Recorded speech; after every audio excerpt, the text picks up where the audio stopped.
Good evening, everyone. This is the July 20th, 2020 City Council regular meeting for the city of Port Hueneme. I'd like to call this meeting to order, and we'll begin with the flag salute. And thank you, Mr. Peretz, for providing us with the flag. Ready, begin. I pledge allegiance to the flag of the United States of America and to the republic for which it stands, one nation, under God, indivisible, with liberty and justice for all. Thank you very much. That was quite nice. So welcome to the City Council meeting of July 20th, 2020. We are conducting this meeting pursuant to the provisions of the Governor's Executive Order N29-20 and the orders of the Ventura County Public Health Officers Stay Well at Home Order of March 20, 2020. The council chamber has been closed to the public, and council members and staff are participating remotely to help play our part in minimizing the spread of COVID-19. The public was informed in advance of the meeting how to submit all public comments to our city clerk. The city clerk has compiled all submissions, and those received prior to the 5 p.m. deadline were forwarded to the entire city council for review prior to the meeting. If your public comment did not get in before the 5 o'clock deadline, staff will take the information and address it at a later time. All public comments are to be read into and part of the official meeting record. So I'd like to ask the clerk at this time to take roll call, please. Councilmember Burke. Here. Councilmember Gama. Here. Councilmember Rollins. Here. Mayor Pro Tem Munoz-Schnapp. Here. And Mayor Hernandez. Here. Thank you very much. And we have the pleasure of listening to Councilmember Burke tonight for our message of inspiration. Thank you very much, Mayor Hernandez. You know, this is our last meeting for the summer. We are going to be going into recess in August. We'll meet again in September. You know, by the time we return from that month hiatus, we'll be entering our 7th month of the COVID lockdown. We still don't know everything we should know about this virus, and even less about its economic, social, political, and cultural effects. But I think it's a pretty sure thing that there's going to be a new normal in how our institutions establish rules for us all to live under. We should start maybe paying attention that there's no better time than now maybe for our decision makers to start making big changes that might not otherwise have occurred. There's a couple of different things I'd like to point out. Let's start with baseball. You know, baseball season is going to start pretty soon, and fans are pretty excited about the impending start of a shortened season. Watch for substantial rule changes, big changes in baseball, such as a designated hitter in the National League. They're going to be putting a runner on second base to begin, extra inning play. So every time the team goes up, they'll have a guy on second base to begin with. There'll be a 3-batter minimum for every relief pitcher in baseball now. Anyway, the point is, these are pretty big ideas that have been kicked around for years, but officials knew that the fans would likely resist them. With the country starved for sports, the hesitation is gone. Higher education, not to be outdone, and they know how to strike when the iron's hot. Cornell University announced in April that it wouldn't require applicants to submit standardized test scores, and every other Ivy League school followed suit in June. With the SAT and the ACT test eliminated, colleges will no longer have to justify their admissions standards. The University of California system also announced the same policy in May this year.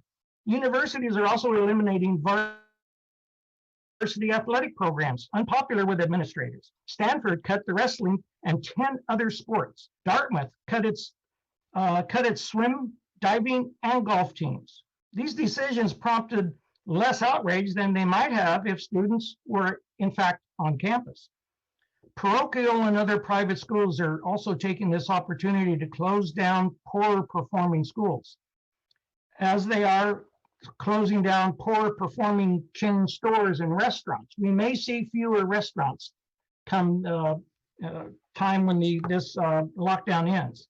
Employers have laid off workers in large numbers, and it's a fair guess that some long-tenured employees are being shown the door as an opportune cost-cutting measure. Silicon Valley tech companies are capitalizing on the fact that they're viewed as essential services for the public in the lockdown, and they're seizing a once-in-a-lifetime opportunity to expand their power and perhaps crush rivals. Once under scrutiny for private violations, Google and Apple are now reinventing themselves as lifesavers by assisting contact tracing efforts. The virus can be deadly, but it can also inoculate against criticism. Thank you.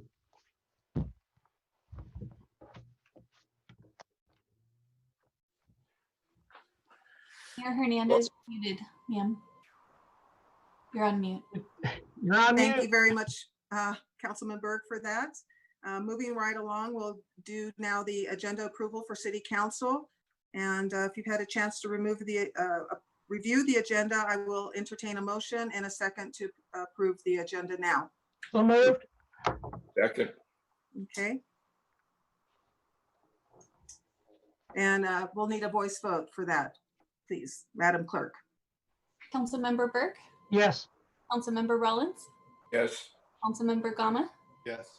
Mayor Pro Tem Munoz-Schnapp, Yes. and Mayor Hernandez. Yes. Motion passes unanimously. Okay, thank you very much. We are now at general public comment, and I understand we have no public comments. There was one submitted after the 5 o'clock deadline, which will be handled by our city clerk and taken to staff. I believe it had to do with a,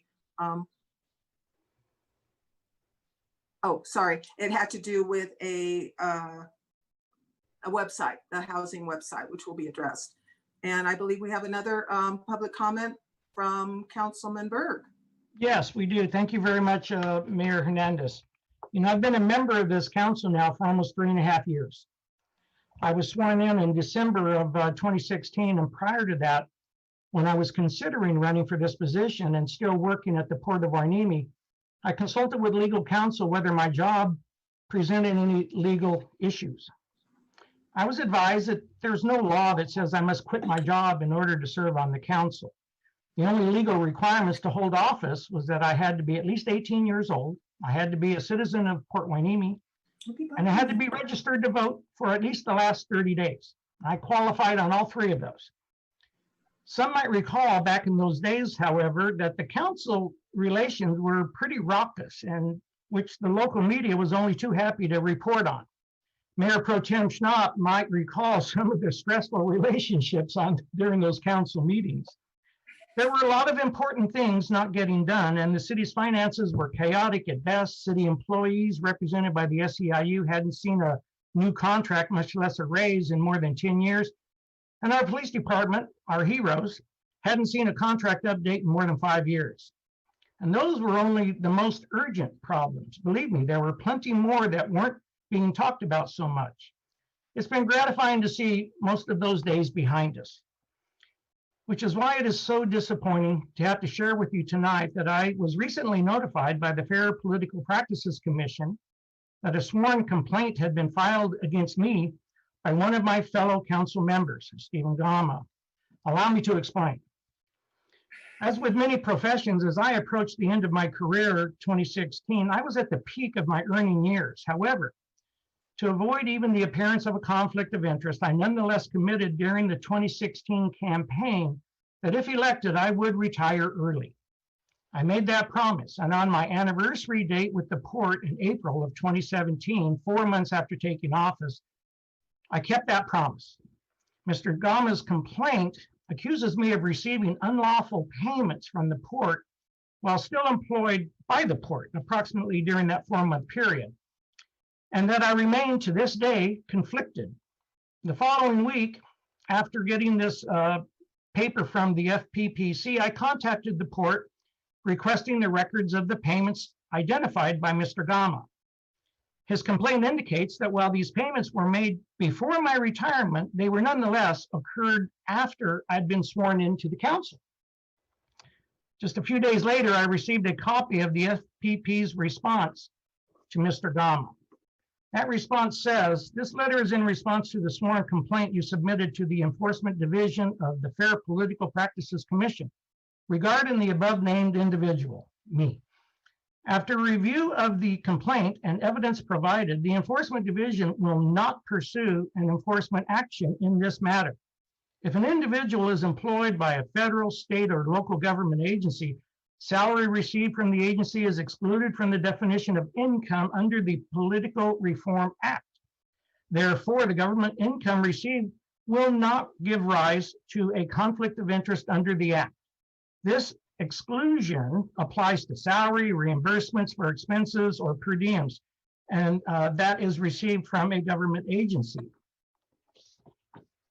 In the ruling that no such conflict exists, the FPPC joins with our city attorney's office, who had also advised Mr. Gama on more than one occasion, both in public and behind closed doors, that no such conflict exists. I hope we can now put this issue to rest and put a stop to any whisper campaigns designed to damage both my reputation and credibility. I'm okay to allow the voters of the city of Port Hueneme to provide my work evaluation come November. I would like to submit Mr. Gama's complaint. I would like to submit my other documents showing my disbursements. I would like to submit the letter saying that there was no problems with what I was doing to the city clerk, so that they may be available to any citizen who wishes to review all these documents. And I'd like to just be done with this, and let's do what our attorneys have advised us to do, and let's get on with business. Thank you very much. Thank you, Councilman Berg. Okay, if there are no other comments, public comments, I'm going to go ahead and move on to presentations. And our first presentation is by Brian Wendt from Matter Labs. Very pleased to have you here, Mr. Wendt, and you now have the floor. Okay. Can everybody hear me okay? Yes. Excellent. Yep. Okay. So thank you guys for allowing me some time on Charles, I know you're working the slides. We're going to go fast so we can stay in our time allotted to us. So next slide. So let me start off with a little bit of a background. I'm going to give you guys some context. We're going to go quick, but I wanted you to know where kind of this came from and where we're headed. And I think you'll see how this ties in. So my name is Brian Wendt. I run a innovation lab called Matter Laboratories. Our vision for Matter Laboratories is to make the world a better place through innovation. So for the last 25 years, we've been helping large companies and groups from around the world work on some of the most impossible to solve and impacting problems that are out there. We usually get the ones that nobody wants to try anymore, or the underserved populations that no one really wants to innovate for because maybe there's not enough profit in it. So as we traveled around the world, we started to notice things that worked. And a lot of it was in an innovation ecosystem, things that supported innovation, things that helped entrepreneurs, city, all the way from universities and research labs to help get innovation from the point of concept out into somebody's hands and making a difference in the world. And this slide here is your typical Silicon Valley kind of waterfall ideal of what a supportive ecosystem works. And I'm not saying, this is the best model, but it kind of gives you a fun pick of how it works. And I kind of like the way they represent it with this kind of primordial ooze at the bottom here, where you've got all this kind of recipe for a good company and innovation. And as it grows up and it gets these other influencers of capital and mentors and stuff, it kind of makes it up the hill, and you can see the little guy evolve and hopefully gets to the top and grows up to be something and makes a difference in the world. And one of the things that we look at in that we noticed around the world is that this waterfall effect, this failure, this supportive ecosystem, what do you do with all the failures? What do you do with the entrepreneurs? How do you re-support them? And I like how this graphic kind of recycles them in a proper way. And it's the way I kind of look at it is, if you're going to do a journey of, say, 1,000 steps up that giant hill, if you trip over a rock, why not move the rock? Why not put a sign for the next entrepreneur, the next company coming up that hill, and so that they don't trip over the next rock?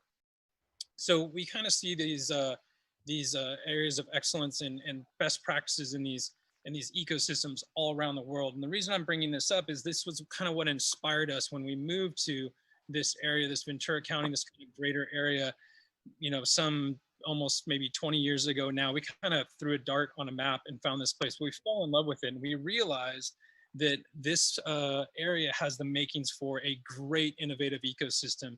And much of what I'm going to talk about today is not from scratch. I mean, we're really standing on the shoulders of giants who've been doing this for years. So next slide, Charles.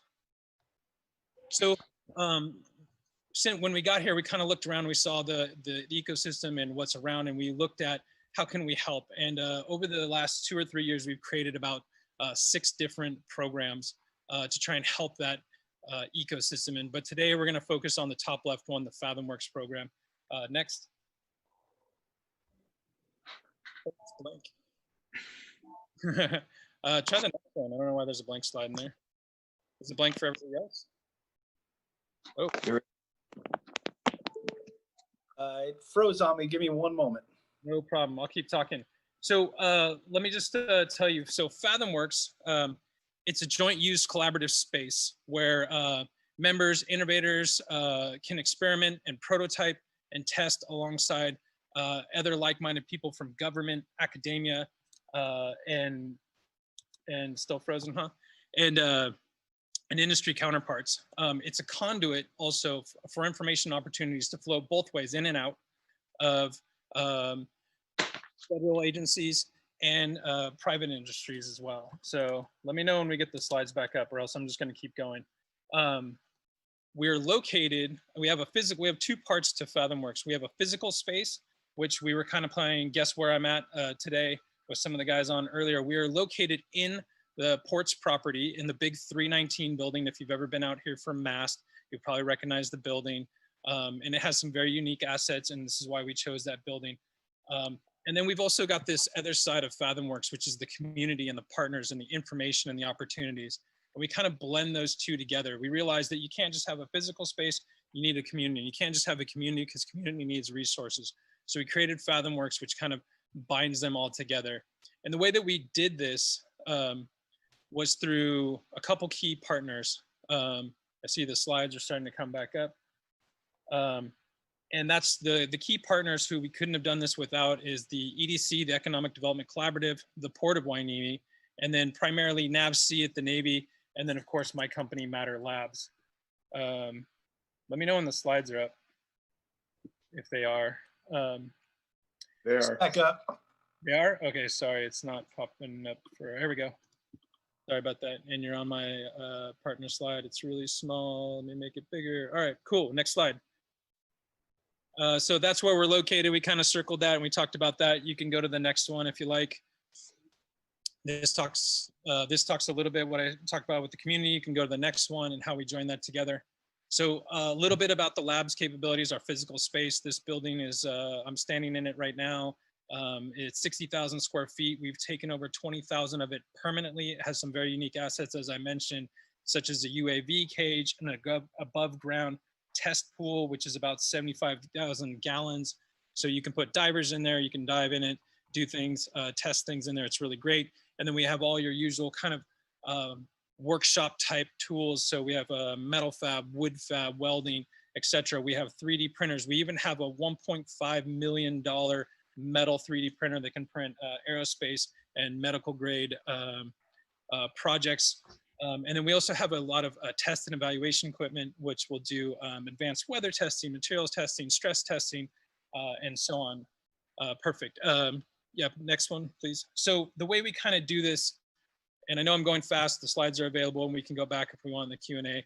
But what we do is we take that left side of the who, and that's the agencies, right? The businesses, universities, investors, inventors, and so on. And then on the right side, we take the what, and these are kind of some of the opportunities and vehicles in which we get innovation to kind of move and progress forward. And the top two, we're going to dig into a little bit in the SBIR program and the technology transfer program. And what do we do with those? We kind of, we have this jar that we kind of like to call FathomWorks, and we put those people in there and we shake them up and we try and get them to work together and kind of collide and and work together through events and resources and other opportunities. We have about 6 on the calendar right now. They're all virtual, of course, but still they're making some great impact, which is great. And so what is the outcome of that? And what does that mean to you guys? Why is this important, right? Well, as I'll show you in a minute, there's a lot of capital infusion, a lot of jobs created, investment into the local area. And ultimately, macro level, you've got business and talent attraction, and it stimulates the economy and makes a sustainable ecosystem, which kind of builds up and builds. This is a long-term plan. This isn't something that's going to happen in a year, 6 months, 2 years. You know, for us, this is a 5, 10, 15, 20-year plan that we see that we're planting the seeds for today. So go to the next one. So we talked a little bit about, you know, business attraction and talent attraction, right? And we're this little dot on the map. You can go to the next one. And how do we get that sort of attraction? And one of the things that we've already done already is, we'll go through this quickly. Naval X is a program directly under the Assistant Secretary of the Navy for Research and Development. And then you see as the bullet points down below, they do things like build networks, connect people, foster innovation, accelerate discovery. Sounds kind of familiar, right? So this is the Navy's program on a national scale. You can go to the next one.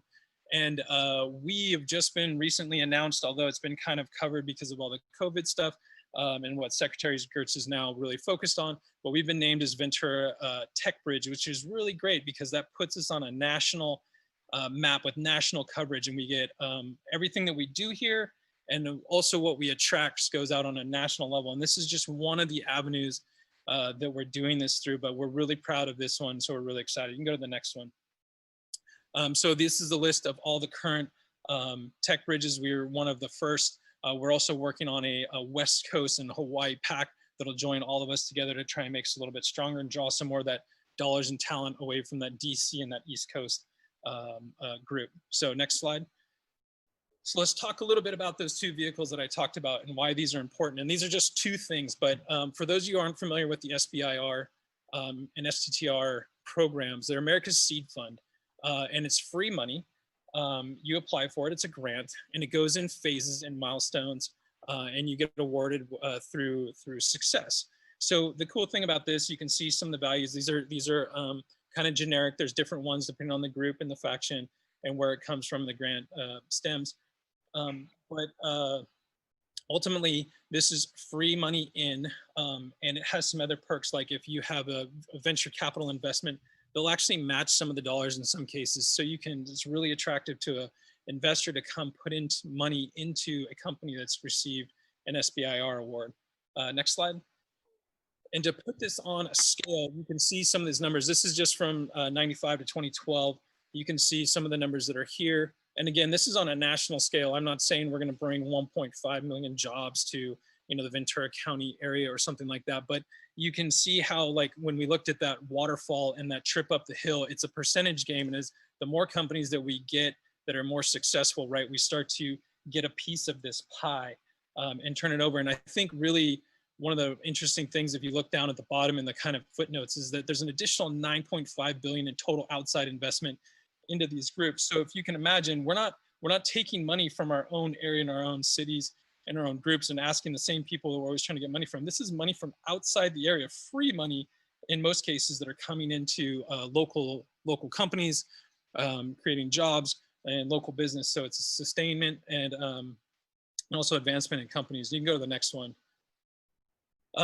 This just has some keynotes that are some interesting facts, but I think the chart is really cool. If you see on the right, you see that trend line of the red dropping down and the blue going up. And what it really shows is that, you know, it used to be a couple big companies and all the tech and innovation came out of it. And now you can see that this SBIR program is starting to foster this tech. And even some of the ones that are noted there, a lot of big companies start with grant funds like the SBIR program. So this is kind of that trend. And this is also the point of the SBIR is to de-risk some of of helping and supporting innovative companies or innovative technologies, and also telling people, hey, this is the problem we have. Let's focus your energy and effort and dollars at this so we can actually get a product at the end of the day out in a warfighter's hands, making a difference. And the great thing about SBIRs, if you don't know, they have to have a dual use. This is a term, if you don't know, dual use technology. It has to have a civilian application and a DoD, DOE, or government type application both. So in order to win the money, in order to do it, you have to have both. So this is helping people on both sides of the fence. Next slide. And the other one I wanted to hit on really quick, because they go kind of hand in hand, is the technology transfer process. This is a little bit about it. You can go to the next one.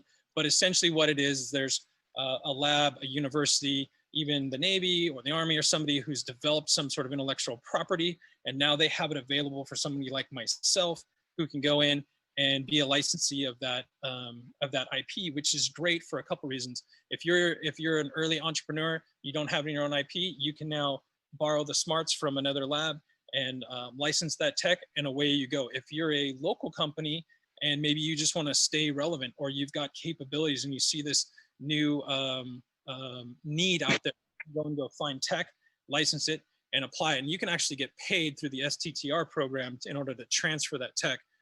So, and this slide really just shows kind of the impact of what this program does on a big scale.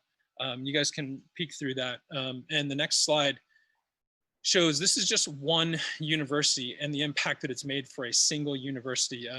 We could just show you slide after slide of this and what it does to them. So next one. So again, these are more just kind of stats on it, but due to time, we'll just keep skipping through these, Charles. I wanted to next one, keep going.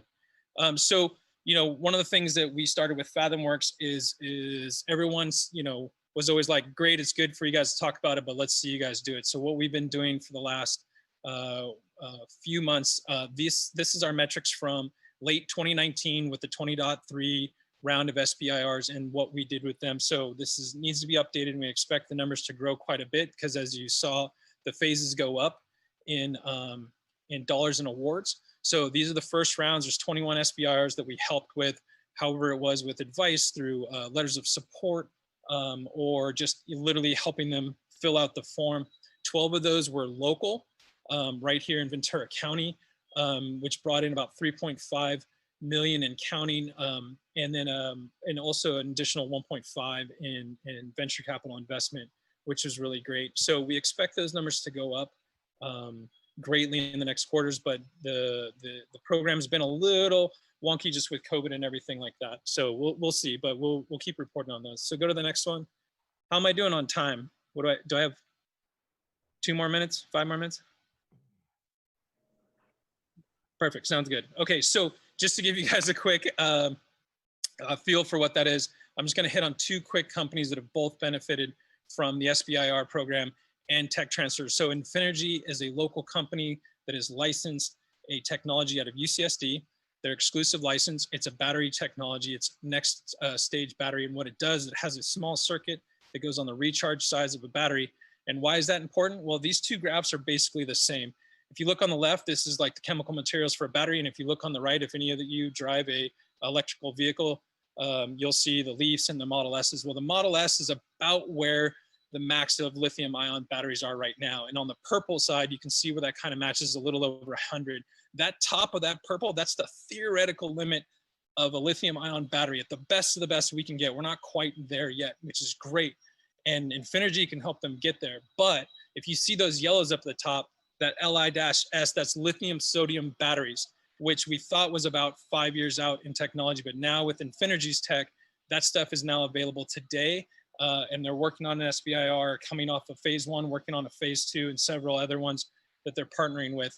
And that's pretty impressive, a jump. So it could be to like a 4 to 6 times improvement over lithium ions for today. If you go to the next slide, what the tech does is picture your cell phone. Your cell phone's that blue line, and when you bought it and you paid too much money for it, it worked really good, and then that battery started to drop off, right? And now if it's like my phone, I can't even get it to last 6 hours. It's got to be plugged in all the time. Well, Infinergy's tech is that green line above, which will pretty much make a battery last just about forever. So if you have a car, a phone, anything that plugs into a battery, you can imagine how much this technology could make a difference in any part of the world. Next one, and we'll do this one really quick. This is a quantum clock. For those of you who don't know what they're used for, this is used for positioning, timing, and navigation. This is what one of the actual clocks in the world right now. Mr. Connors can talk to you about why this is so important for the Air Force, for flying planes and everything like that. If you go to the next slide, Thin Air Ventures has now put most of that into that size of a device. It's a little bit bigger when it gets power and some other stuff around it and some of the sensors, but essentially it's about the size of your phone. So both of these companies have benefited from technology transfer. This is IP licensed from a university or a lab, and then have gotten money and awards through the SBIR program and moving on. So you can see why this is so important, why we have to help these technologies, you know, get to the finish line, get across. And a lot of these companies don't know where to start because the SBIR program, the technology transfer program, seems so big and crazy when you first look at them, but they're really not. And if we leave those little signs in the pathway of that journey of 1,000 steps, it makes it so much easier, and we'll have so many more successes. And then give this, you know, county another 10 years with the way that, you know, some of these programs are going, you know, we can really build a pretty amazing place here. So next slide, I think, is the, oh, we can talk about these other last two. I don't think we have time for the last two slides. So you can just jump to the question slide. So I'll leave it open for questions. I don't know how I did on time, but apologies if I ran over. You can tell I'm passionate and excited.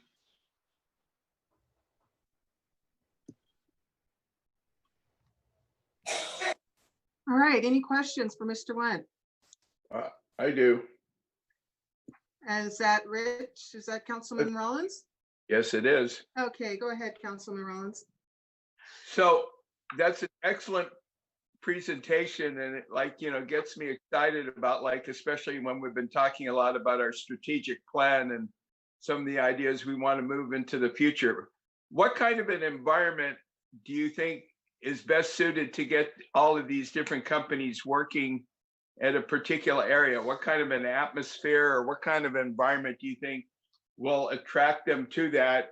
And then, and if so, how do you think communities should create that environment to be in there? You know, I think there's several answers for that. Some of those last slides that we don't really have time to talk about show a couple of the ways that I think you could do that. You know, one of the great things with Port Hueneme is you have a lot of opportunity zones, which is really attractive. We have a lot of great resources here, right? We've got a deep water port. We've got some really amazing businesses here. The more and more I look around, we've got people in every sort of industry. The problem that we have is we work in silos. We're all working really hard. We've got our head down, focused on what we do, and we don't have a lot of forums where we can come out and collaborate. And we also have a bit of an identity crisis that I've seen, because a lot of people will go and look for other like-minded people, but even like, say, on LinkedIn, you know, we're kind of chunked in as the greater LA area, right? And people just don't realize that we're here. And so that's one of the reasons that we wanted to do all the programs that we do, and why FathomWorks, the logo, is kind of aggressive and different and sticks out, and why we're trying to get on so many maps and radars so that people realize that we're here and that these same great companies are in this region. So I think there's a lot, but it's probably a bigger conversation than we can just answer here. But I do think there are a lot of ways that we've seen over the years living here and working on these programs that are possible. Okay. Any other questions, Councilman Rollins? No. Okay. Any other council members have questions for I have Mr. a Went? question, Mayor. Yes, Madam Mayor Pro Tem? Yeah, thank you, Madam Mayor. Brian, thank you so much for this really great presentation. I'd love to dive in even further to understand a little bit more about this. The complexities are certainly there, and so I appreciate you showing us that waterfall effect, you know, like what happens when these ideas come forward. And it really is a great place here that we have. We have two very big economic engines sitting right here in our neighborhood, with the Port of Hueneme and Naval Base Ventura County, the Hueneme area. I'd like to consider possibly this ongoing discussion about how we help market FathomWorks. One of the ideas that has come up in our Port City Standing Committee is the fact that we need to maybe brand as a region, brand at least the city and the port together, and possibly do like billboards and, you know, kind of hype that info. But the beauty of it is, as I talked to the city manager today, is that you were doing this presentation And I was hoping to, pull in the Navy with that kind of a branding approach. And so this effort, you've already done some of that, the foundation work for us then to talk about this collaborative way of how we actually then help each other create this, continue with this synergy, but really create some buzz in not only this community, but further out. So I appreciate your information, and it's very, very timely that you would make that presentation today. Thank you. Thank you. Thank you. Any other council members want to ask a question or make a comment? Mr. Brent, thank you so much for your presentation. I have a couple of things I'd like to discuss. I'm so excited that you're here today to present.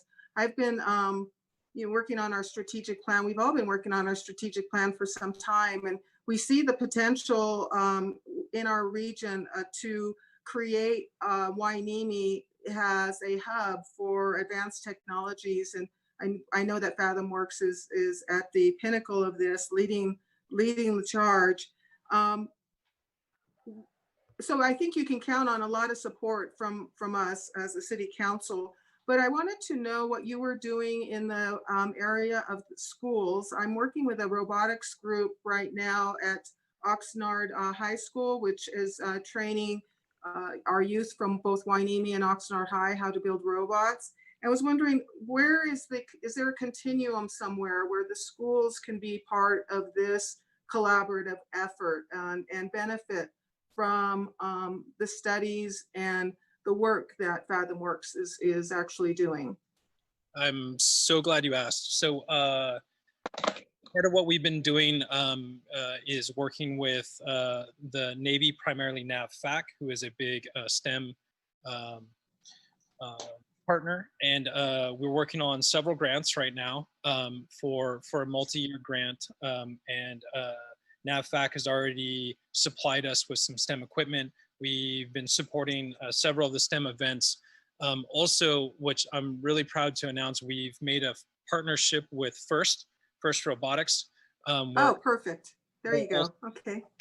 We're going to be hosting their two of their major events this year. Well, sorry, next year for 2021, if things allow us to. It's about, they estimate about 2,000 to 2,500 people would come for these events. It's a national and a regional event. I can get you guys more information on that, and it'll be hosted right here inside of our building. And that those are really big events. I don't know if you guys have ever been out to the FIRST Robotics events, and it's sponsored by Lego and a bunch of other Fortune 500 companies. It's pretty amazing. So we're really proud to have that partnership and be hosting next year. That is exciting news. I am really looking forward to that, and especially to hear that you're going to do that on site. That's terrific. Yeah, very pleased to hear that. Kind of along the lines of rebranding and forming an identity for what's happening here, what's going to happen in Hueneme is, and if I may be as bold as to suggest that you consider changing the name Ventura Tech Bridge to Hueneme Tech Bridge. I agree. You know, we fought really hard just to get that. I can't remember the first ones that they wanted to name us, but they were pretty horrible. And we could work on it. But it'll be a tough uphill battle. But yeah, absolutely understand. We fought. Well, we're up for the charge. We're up for the charge. Okay. All right. I think, yeah, we would love to work with you on that.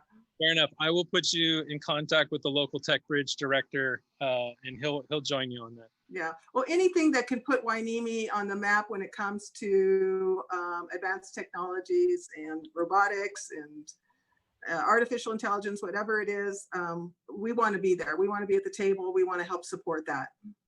Absolutely. Madam Mayor? Yes. Brian, we also have a lot of commercial space available for when you guys need to start expanding.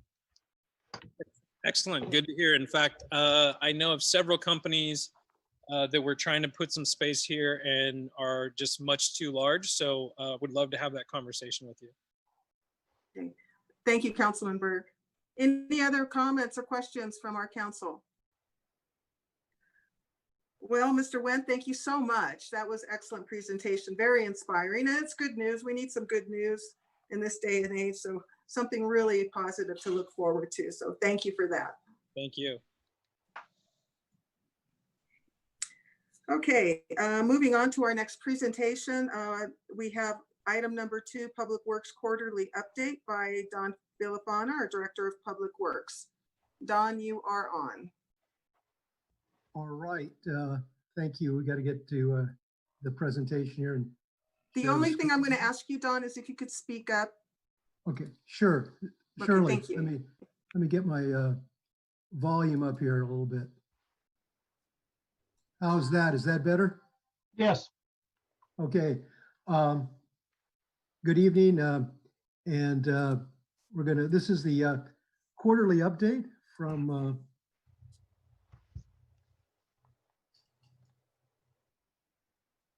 for Public Okay. Works. And it's for March to July 20th. COVID affected everybody. How did it affect Public Works? We reworked the permitting process and meetings online, Zoom, email submittals. It required all employees to wear masks. We did the temperature checks, the surveys prior to reporting to the workstation. I split and isolated the water division staff into a plant operation crew and a field ops crew to keep services running. We assisted the police with the street, parking lot, playgrounds, and other facility closures. We adjusted Public Works standby and solid waste division to standby for account for increased waste at the beach. And we increased telecommuting capabilities among our Public Works staff. This is how was Public Works affected. Additional street sweeping was suspended, all residential areas for several months. Approved resurfacing projects in residential areas were postponed, but this gave us an opportunity. We took advantage of the decreased traffic on Ventura Road and we resurfaced from Pleasant Valley to just south of Sunkist. Solid waste, recycling increased at businesses due to increased takeout dining. Trash increased at the beach due to increased visitor traffic, and green waste increased because residents were staying home and doing a lot of yard work. And landscape maintenance. Our probation crews were halted. And recently, we were just recently allowed to restart with new COVID program created by Public Works. We have to supply gloves, hand sanitizer, and we worked with our probation partners and we've got them back. We've got them back 4 days a week. They're a vital part of our program. We get 2 correction services officers, 2 vans. They have 4 people in each van, and that's for their social distancing. So as a result of the suspension of the probation crews, I think everybody saw a decreased level of service at the parks. There were more weeds, there was more trash, and we had less manpower to mitigate it. Wastewater, due to more residents staying at home and the panic buying of toilet paper, there was a lot more non-flushable items that went down the toilet. And it caused a lot of backups. We were pulling pumps every 2 weeks for service. Capital projects, we're seeing a lot of contractors that limited due to COVID. Some contractors are stating that they were only doing local work, and some shut down business for a period of time. We have a citywide pavement maintenance program, and we've crack filled all of the northbound Ventura Road, Bolker and Ann neighborhoods. And we took advantage of that, of the lockdown and the less traffic on Ventura Road. We completed phases 1 through 5. We completed 4 and 5, and we're resurfaced all the way to from Surfside to Sunkist. And we're continuing to make asphalt repairs throughout the city. Pearson and A Street stop sign. We just installed this week or last week. Resurfacing of Ventura Road phase 4 and 5. To minimize disruption, we restriped at night.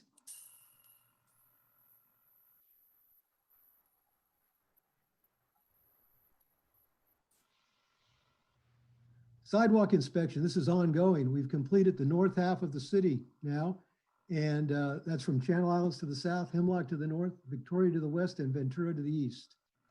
And we're reviewing the inspection reports and scheduling repairs as needed. Miranda Park camera update. We trenched, we installed conduit, had the conduit pulled. We poured the foundation for a new pole, which we'll be mounting the cameras on. Wainimi Beach Park camera update. We dug some, part of it was trenched, part of it was directional drilling. The conduit has been pulled. We've run electrical to the top of a pole. We're ready to install some cameras. Civic Center exterior accessibility upgrades. This has been completed. It didn't meet, previously the exterior did not meet ADA requirements. It does now. Park and Parkways concrete program. This was part of the capital projects program approved by the council. There was a lot of cracked and uplifted concrete at Miranda Park. That has all now been replaced. Again, we took advantage of the lockdown to get this done in a faster timeline because there were the tennis courts and the pickleball courts, everything was shut down. So that worked in our favor. Civic Center interior ADA upgrades. We're completing the final design. We will have an ADA restroom that's truly compliant. The single-use restroom doesn't currently meet ADA requirements, neither do the drinking fountains. We've completed this design. Construction will start in the next month or so, and also counters so that we have ADA accessible counters in our lobby. Continuing to upgrade the city engineering standards. Our engineering standards have not been updated since 1996. This is an ongoing project as time permits, and we're bringing everything up to date. Social media and outreach. We've increased our social media presence in 2020, and we continue to do so with Facebook and to inform the public of our, ongoing projects. Market Street Lift Station rebuild. This was rebuilt. It was funded by wastewater, one of the enterprise funds, and this has been completed. Well 6A rehabilitation. We have 2 backup wells, vital resources for the city in case of an earthquake or disruption to our water service. These 2 wells would supply backup water to the city. We had started the rehabilitation before COVID. COVID shut us down. We were under a time limit by the Fox Canyon Management Agency. I was able to use my relationships with the Public Works Director for the County of Ventura and Watershed Protection District to get an extension to the end of the year to get this work done. And we are starting this back up. This is well 6A on Channel Islands Boulevard. There's another picture of 6A. You can see for the right, just the profile, how deep that well is. Here's well 4A near Bubbling Springs Park. Okay, water and irrigation line leaks. We had a water leak on Ventura Road near the intersection of B Street. We also had a sewer line break there. These were both recently repaired. Additional water service repairs. Since March, we've had 10 water line leaks. You can see them all there listed. This keeps our crews very busy. We have aging infrastructure, but I've got a great team and I'm very proud of the team. Implementation of Phase 1 Water Master Plan, the cross-based pipeline. I was moving forward with this and it was delayed by the pandemic. The consultant I was using was trying to work from home. They are back up and open, and I'm going to be meeting with them again and moving forward with this with anticipation of completing preliminary design by the end of this year. Coming soon, continuing to enhance pedestrian safety. You can see we're continuing to, maintain our crossing, the moving obstacles out of the path of right of way so that you have clear ADA path. On the right, you see a sidewalk being replaced. Speed survey, required by the vehicle code every 7 years, and to enforce the speeds and reestablish speed limits, we have to do this. And this involves traffic control, traffic counts, and speed measurements. We're using a consultant to do this. Volker area resurfacing. This was a project that was awarded by council in February, but it was delayed because of COVID, because everybody was parking back home and we had suspended street sweeping. So again, this got put to on the back burner, but hopefully in September or October, we'll be able to move forward with this project that was already awarded, already included, already funded by gas taxes. Clara speed cushions.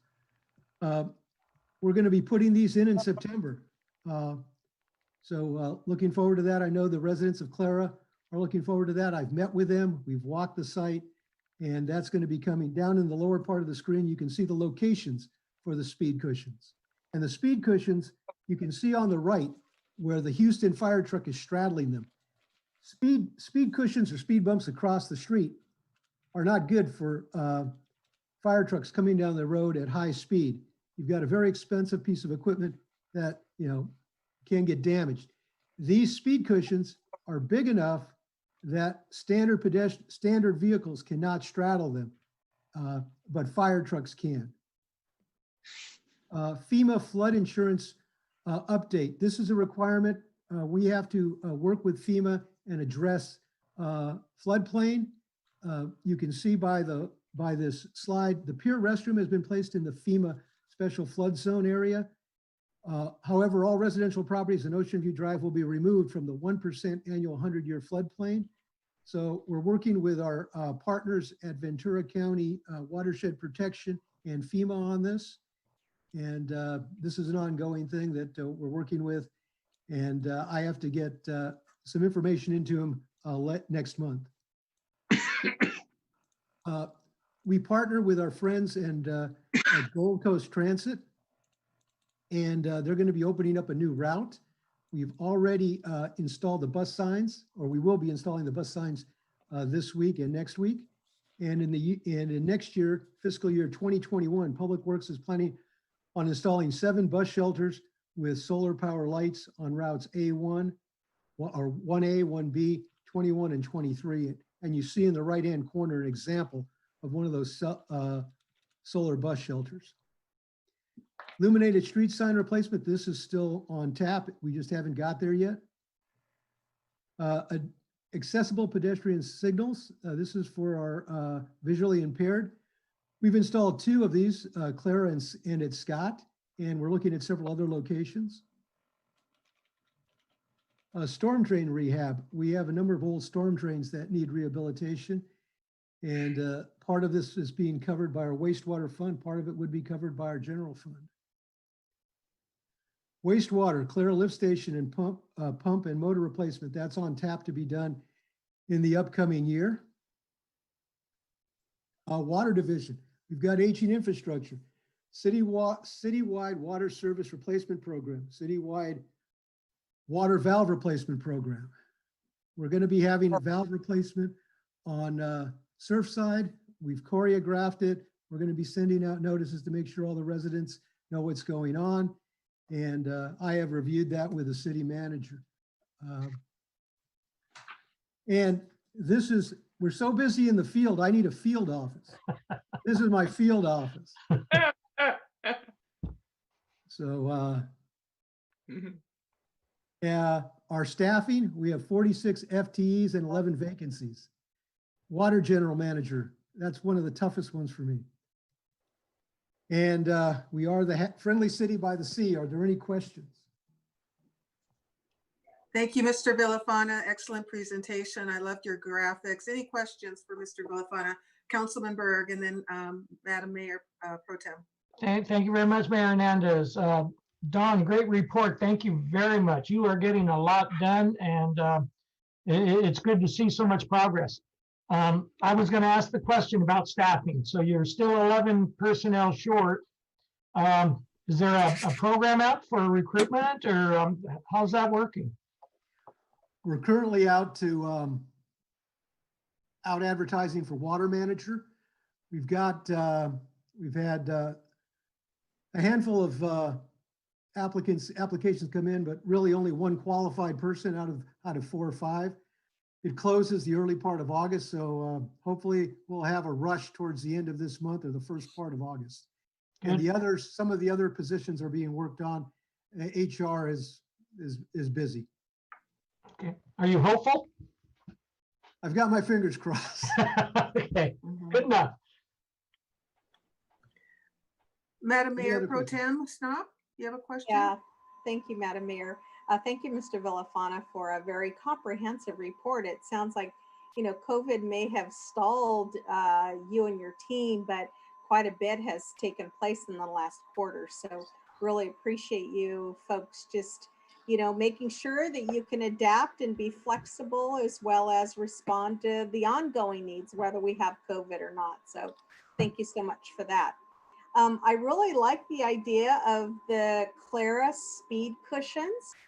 And I'm wondering if this is the start of something big that could possibly help in some of the other parts of our community where folks might be driving a little fast on those residential streets. Can you tell us a little bit about that plan? Yes, it is. It's, speed cushions, that's for residential streets, small residential streets. So we've looked at that, we've taken community input from this, Clara Street. We've observed it. I've also engaged a traffic engineer to assist us with the positioning of some of these. They're going to be doing the speed survey that's required by the vehicle code. So yes, we are looking at other areas. We had done in the slides, you saw that Pearson Street where we put up a stop sign.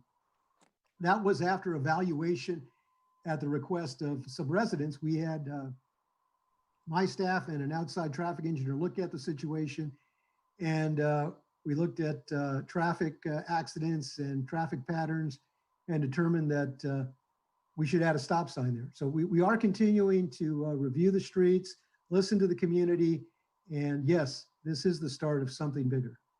Good. It sounds like it's really a wonderful option to have a couple of things in your, at your disposal that says this might make more sense in this community or this situation versus like say a stop sign or something else. I appreciate that proactive thinking. Thank you. Thank you. Okay, Councilman Rollins, did you have a question?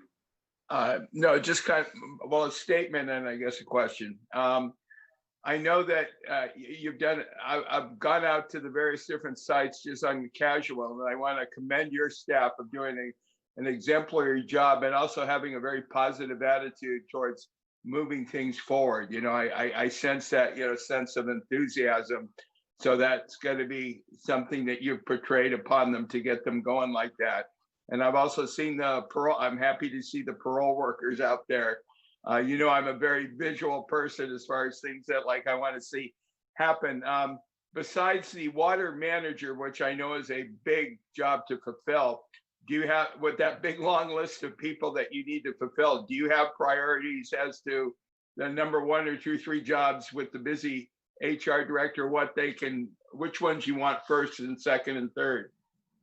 We need another person with streets and landscaping. We've worked with HR and we continue to work with HR, and they've got their hands full. So I know they're doing the best they can under the circumstances. Yeah, I know the staff has become kind of a jack of all trades. When I talk to them, they're on this type of project now, and then they switch gears and they're on a whole different project, and they seem to do a great job of kind of going with the flow and adapting. So congratulations. Any other questions? Any other questions for Mr. Villafana? Mr. Villafana, thank you so much for your presentation, and please extend our thank you and gratitude to your staff and all the people out there working on the street day and night in the elements. I think about them all the time. They're all over the city. Please extend them our thank you. Well, thank you. I'm very proud of the team I have, and very proud to be their director. Thank you very much. All right, thank you. Okay, moving ahead, we are now at item 3, COVID-19 and Police Community and Crime 8 update. And here we have Chief Salinas. Welcome back. Good evening, everyone. Hello. I am going to have to step up my PowerPoint skills thanks to Dawn there. So I'm going to have my quarterly crime update at the next meeting so I can really step up my game here. I don't have as enthusiastic of information as Dawn did, as I'll be reporting on COVID. And our numbers have not improved, not only in the city of Port Hueneme, but in the county and the state as a whole. So let's talk about that.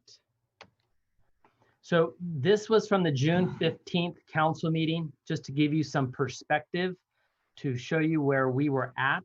On June 15th, just a little over a month ago, we had 38 cases total over the last 3.5 months in Port Hueneme, and the county as a whole had 1,600 cases and 9 deaths, a total of 41 deaths.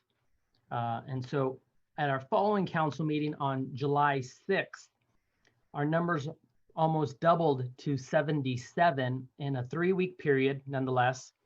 And that was 37,000 tests. We had 2,156 positive tests in the county, taking our total number up to a little over 3,700. And so we gained 39 cases. So now here we are 2 weeks later on July 20th, and with half as many tests, we have nearly the same amount of positive cases that we had before. So let me show you real quick, going back, 3,789 total cases, but between the 3-week period, we had 2,156 cases over a 3-week period. Now, over this last 2-week period, we've almost have that same amount, which is 1,959. And that's with only half the tests, which was 19,000 tests over that 2-week period, as opposed to 37,000 tests over a 3-week period. Fortunate for us, our death rate has not dramatically changed. It's actually stayed rather low, and our city has increased 52 cases over the last 2 weeks. So that gives you perspectives of where we've gone since our last council meeting 2 weeks ago. And this gives you a visual bar chart on the increases. There you can see at our June 15th meeting, we had 38 cases. Then we jumped to 77 at our last meeting. And right now we're at 139.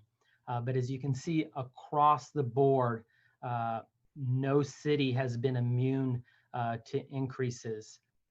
Every city has gone up roughly 30 to 40% in the last 2 weeks. And so we are on the state's watch list. We will continue to be on the state's watch list for the next minimum of 3 weeks, depending on our numbers. They have not improved. And if many of you have seen the news today, the mayor from Los Angeles, Eric Garcetti, is on the brink of closing everything back down again if he doesn't see an improvement over the next several days, which would have an impact here in the county, because that would all obviously include the closure of their beaches. So even though our numbers have increased, we are still at 2.4% of all cases in the county. And we do account for anywhere between 2.8 and 3% of the total county population. So we are still under the ratio that we want to be under. So this was at the June 15th meeting, this chart. As you can see, the incident rates per 100,000 was 48.72, and the original goal of 25% is listed on there.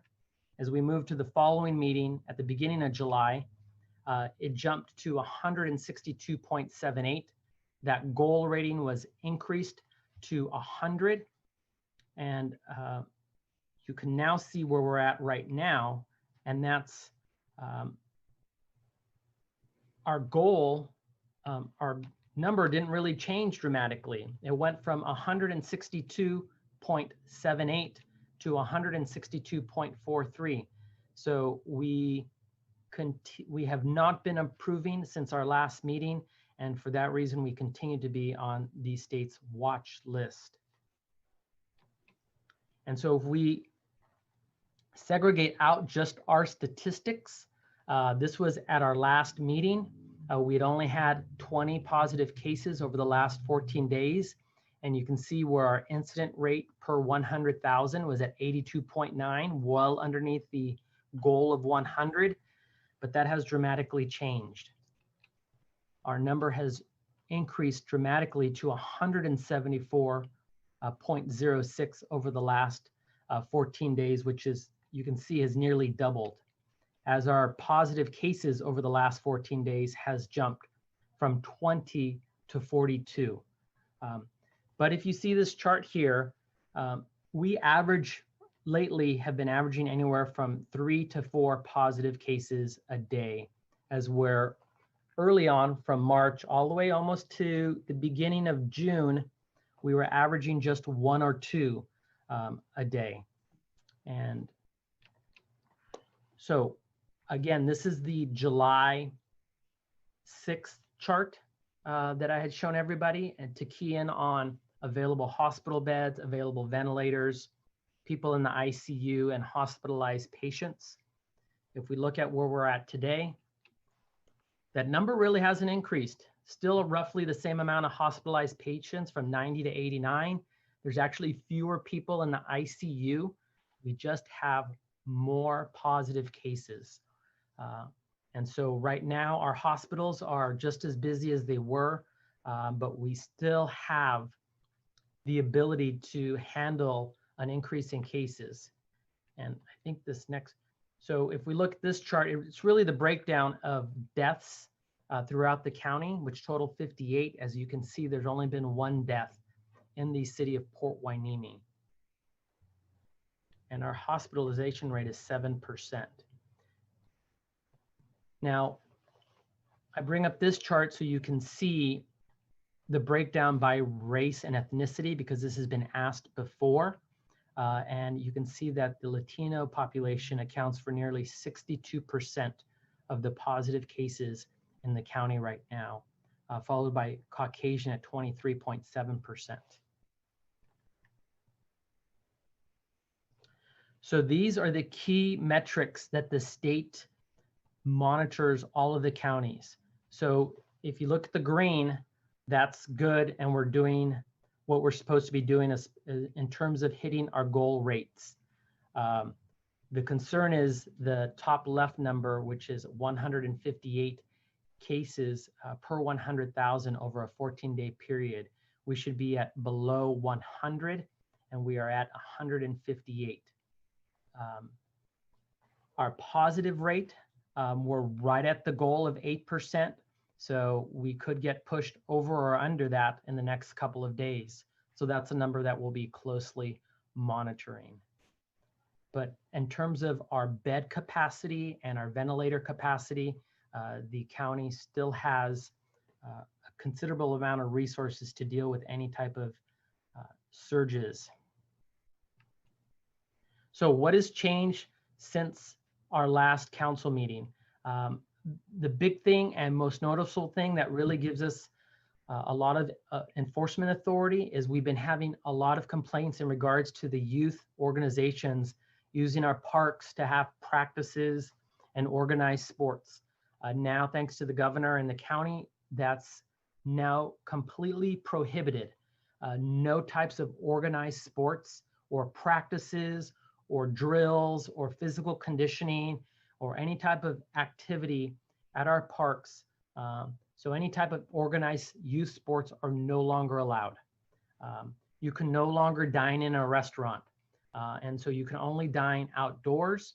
And so as you'll see in the later slides, we're doing all that we can to help accommodate that. The local indoor malls are now closed again, but you can shop at retail stores such as Ross and some of the other clothing stores which weren't initially allowed to be open because they were considered non-essential, but they are still open. Our beaches remain open, but we are looking at closing our pier because of its restricted space. In order to address that, pending discussion, further discussion with the council tonight, we will be mandating masks to be worn on the pier beginning tomorrow to help address this issue, as we've received complaints from residents about the congestion on the pier. Barbershops and hair salons are now mandated to be closed, including outdoor operations.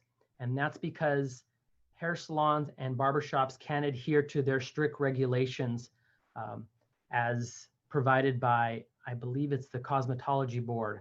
And so while they can operate outside, their guidelines don't allow for that. Churches can only operate outdoors now. Indoor services are not permitted. Our cannabis stores can remain open because they're considered medicinal because they provide a medicine to those dealing with stress and anxiety. So those remain open. Hotel rooms can stay open, but that room must remain vacant for a minimum of 24 hours after a guest has departed. Gyms and fitness facilities, they must be closed. So gyms and fitness centers must close indoor operations. This includes apartment buildings, HOAs, and they can only operate outdoors.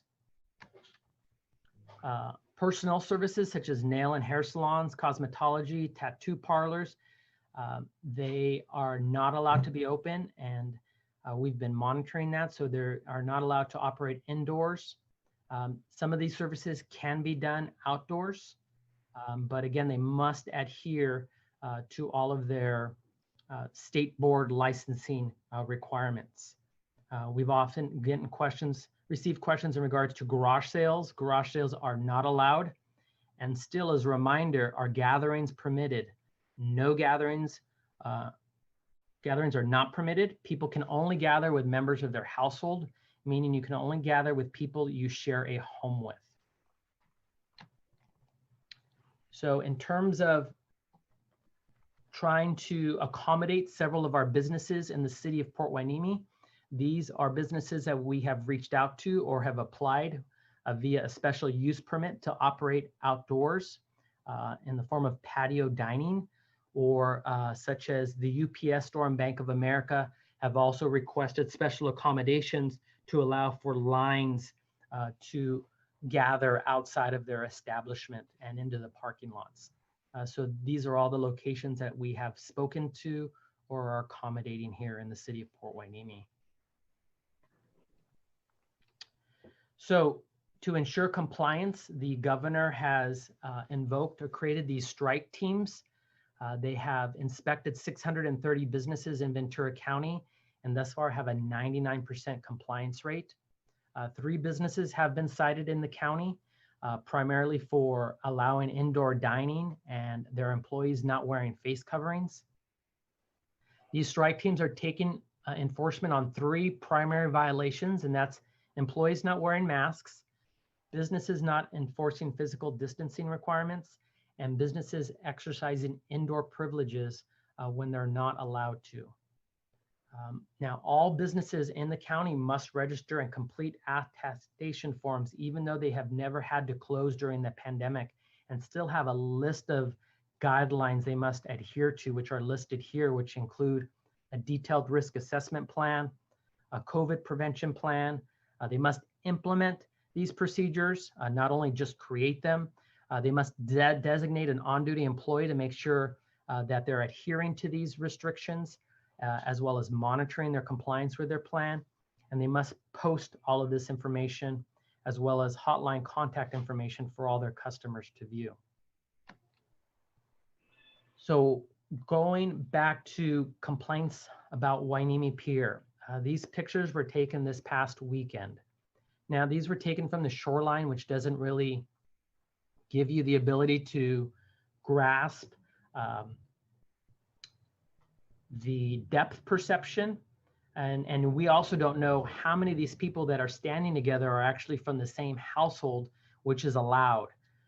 So today we sent someone out there to take a harder look at it to see if we were having social distancing issues at the pier.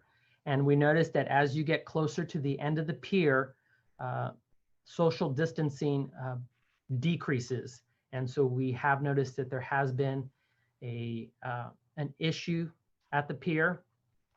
And so we would like to mandate masks be worn on the pier at all times. Some of you may be asking, excuse me. Some may be asking, well, doesn't the governor's order already require masks? It does, but it has a caveat that if you're can practice social distancing, you don't need to wear a mask outdoors. Well, what we're finding is people are using that as a way out to not wear a mask, saying that they're practicing social distancing on the pier when they're in fact not. And so just to kind of alleviate that issue, we would like to mandate and require masks on the pier at all times, whether you're fishing, walking, bicycling, sightseeing, taking pictures, you have to be wearing a mask. So that's something that I would like to discuss before we implement beginning tomorrow. Let's see here. This is what the new signage would look like. Before, the signage said that per the governor's orders, face coverings shall be worn in public when proper social distancing cannot be practiced. What we would like to do is now just make it mandatory. And so the sign on the right here on your screen would be posted on barricades at the entrance to the pier, halfway on the pier, and then all the way at the end of the pier. So we'd have a total of 6 A-frame signs mandating masks on the pier, regardless of the reason for you visiting the pier. Also up for discussion right now, and we would like to hear input from council in regards to actually mandating face coverings in the city of Port Hueneme, whether you practice social distancing or not. This was something that Ojai implemented right from the get-go back in March, and they actually have the lowest incidence rate of COVID transmission in the county. I believe Ventura has recently adopted such a policy, and I think we should follow suit, or at least discuss mandating everyone out in public in the city of Port Hueneme to be wearing a face covering, along with, again, selling the idea of universal precautions, and that people not only wear face coverings, but making sure that we sell the message that people need to wash their hands. And along with that. So with that, I welcome any questions or discussions on the issues that I just talked about. Okay, thank you, Chief Salinas. Excellent presentation. We have some things to discuss and a decision to be made. Before we do that, are there any comments or questions for Chief Salinas? Excuse me, Mayor Hernandez, there can be no decision made and discussion on that topic has not been agendized. I believe it would be a Brown Act violation. Oh, okay. This is a presentation item. Okay. I saw Councilman Rollins' hands first. In light of what Kevin has just said, is this something that the council has to vote on, or can staff, use their best judgment without, in lieu of this not being like an agendized item? I just raised the question in general. If there is a discussion to be had regarding requiring facial coverings when out in public, that should be something that's brought forth on another agenda item for council discussion and potential action. Okay. Well, I have a quick follow-up. So if the decision is ultimately made with the disaster council, can we not seek input from council members in regard to that decision? We can seek input from the council members, provided the public knows that the council members will be talking about that. The whole purpose of the Brown Act is that the public has an opportunity to comment and be heard. Here, the agenda does not provide the public that knowledge, and so nobody would know that the opportunity to be heard should be taken at this time. Yeah. Kevin, excuse me, Mr. City Attorney, and sorry, Chief Salinas, but the agenda clearly states here that we're going to be talking about COVID-19. So how is this not on the agenda? Because COVID-19 is a broad topic that doesn't give the general public any reasonable idea as to what's going to be discussed. Historically, for example, I could pass a budget by saying that we're going to be discussing the city's economic position. That doesn't tell anybody about capital improvements. That doesn't tell anybody about the specific issues that might be coming into play. it would be very easy for a member of the public to not understand that the requirement to wear face masks at all times while outside would be discussed and voted on at this meeting. There's nothing in the agenda to suggest such a thing would be taken. Yes, Except but that we've been making these decisions all Mhm. along. the without- disaster council doesn't seek the input of the public for its decisions. And so it's disaster would- council that will be making the decision, not the city council.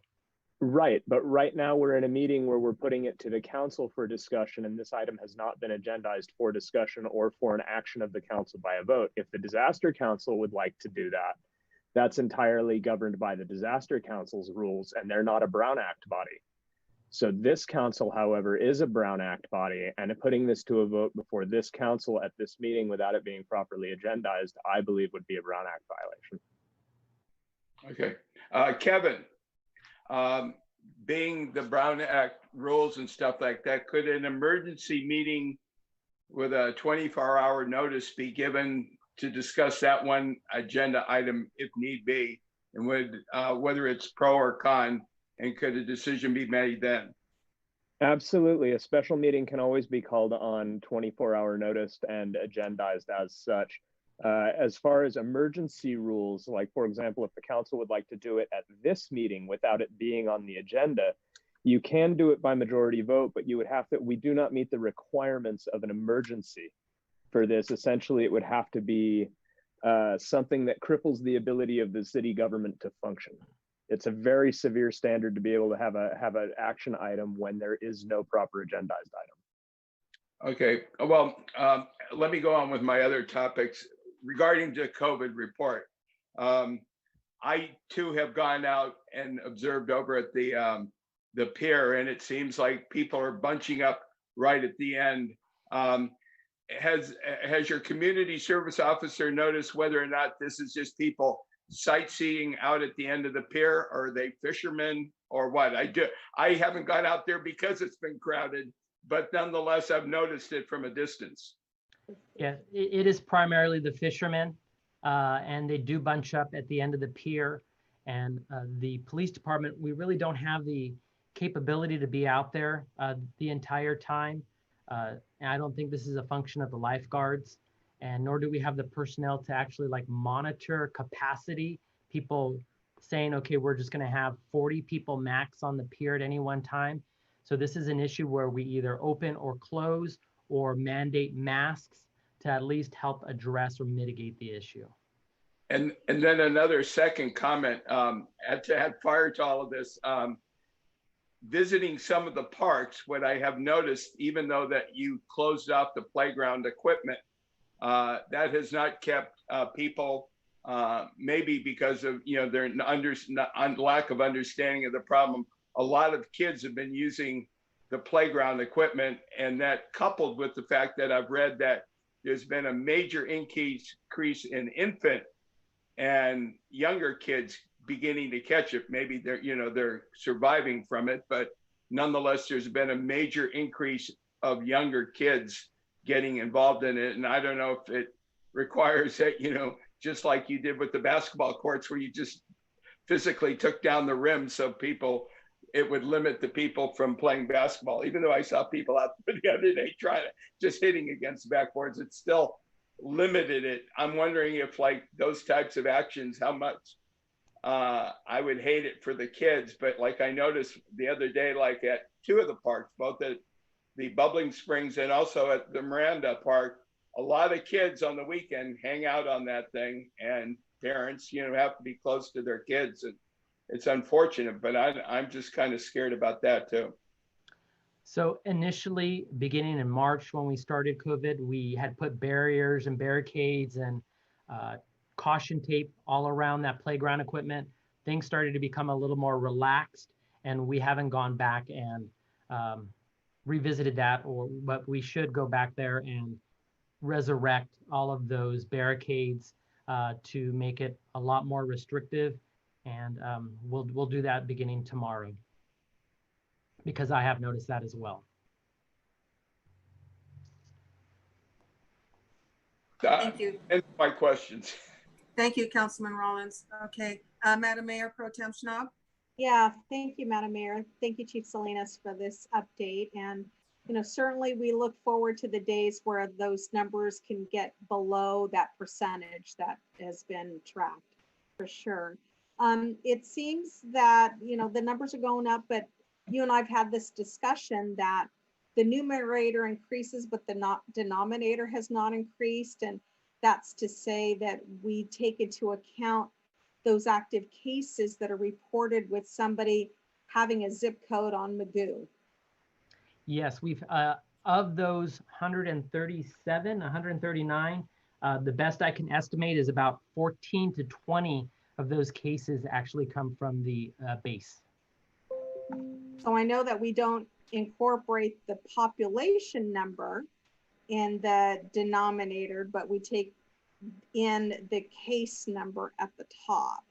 Yes. So in essence, our percentage is much better than what's reported, Yes. right? Okay. Yes. All right. Just wanted to make sure that we're still tracking that way. In terms of the pier, I was out for a walk late yesterday, and I did actually notice quite a bit of people who were maybe not fishermen, but they were on the pier and they didn't have masks.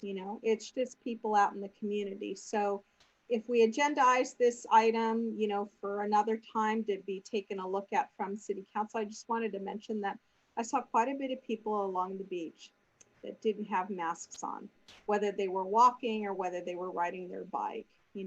I would say a greater percentage did not have anything on their face. A couple of other things that, as I sit on the elected officials call that takes place from the Office of Emergency Services and the Sheriff's Department, every week on Wednesday, they have a call where over 100 folks like us could hear reports from the different groups that are tracking COVID, from the numbers to the testing and all. I've heard that we're testing over 12,000 people. That's like a higher percentage than what the governor has called for a community to do. And do you think we, will get to some like saturation point in the near future? Because that's quite a bit of tests coming through for Ventura County. We are definitely testing more people than we have been before, upwards of 2,500 to 3,000 a day. And some of these testing sites are at capacity, or you have a 2 to 3 hour wait, or you can't get an appointment for more than a day. And so that's something that we're dealing with as a county. I do know they're trying to open up more testing sites. And so as long as our, like you said, our infection rate doesn't go up as a result of that, I think we'll be okay. Now, they also have mentioned the last couple of weeks that we're getting people that don't live in Ventura County coming to our testing sites. Do you know what they're doing with regards to those numbers? They're not reported in the Ventura County numbers if they test positive, correct? That's correct. The zip code? That's correct. It is followed by the zip code. So even if they're able to sneak in here to Ventura County, it still gets reported to the respective counties. Okay. They didn't elaborate on what the percentage was of everybody tested, but they did say that they're trying to prioritize and make sure that Ventura County residents would be priority cases to get tested versus those that are from the outside the area. A couple other things I wanted to mention and then ask questions on is the business compliance. And so I know that we've had Active Group come through, and it looks as though, our businesses have really complied with the COVID situation, either the closures and or the reopening and the attestations and all. Can you talk a little bit about that and that effort from the team? Yes. So on top of the state strike force, Shirley Jackson from Code Compliance here in Port Hueneme has been doing an outstanding job of reaching out to many of our businesses. Lately, she's been targeting the nail salons and hair salons to make sure that they actually close down. I didn't realize we had so many hair and nail salons in Port Hueneme, which is close to a dozen. So she's visited all those locations, as well as making sure as the locations such as Denny's and Jalisco's and Roxbury's and Mandarin House all know that the city is attempting to accommodate the outdoor dining options and what little they have to do to make that work for them. She's also been following up on complaints that we have been receiving at the local KFC and the West Marine and CVS Pharmacy and Carl's Jr.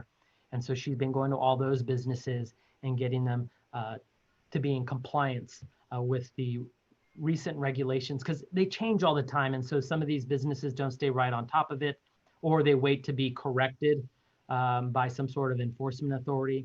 And so thanks to Shirley, she's been handling that for the most part. And when she doesn't get compliance or she has a difficult time with a business, that's when she gets law enforcement involved. Okay. And just a couple of other things too is that the county has talked about this program called Great Plates, and that's where we're feeding people.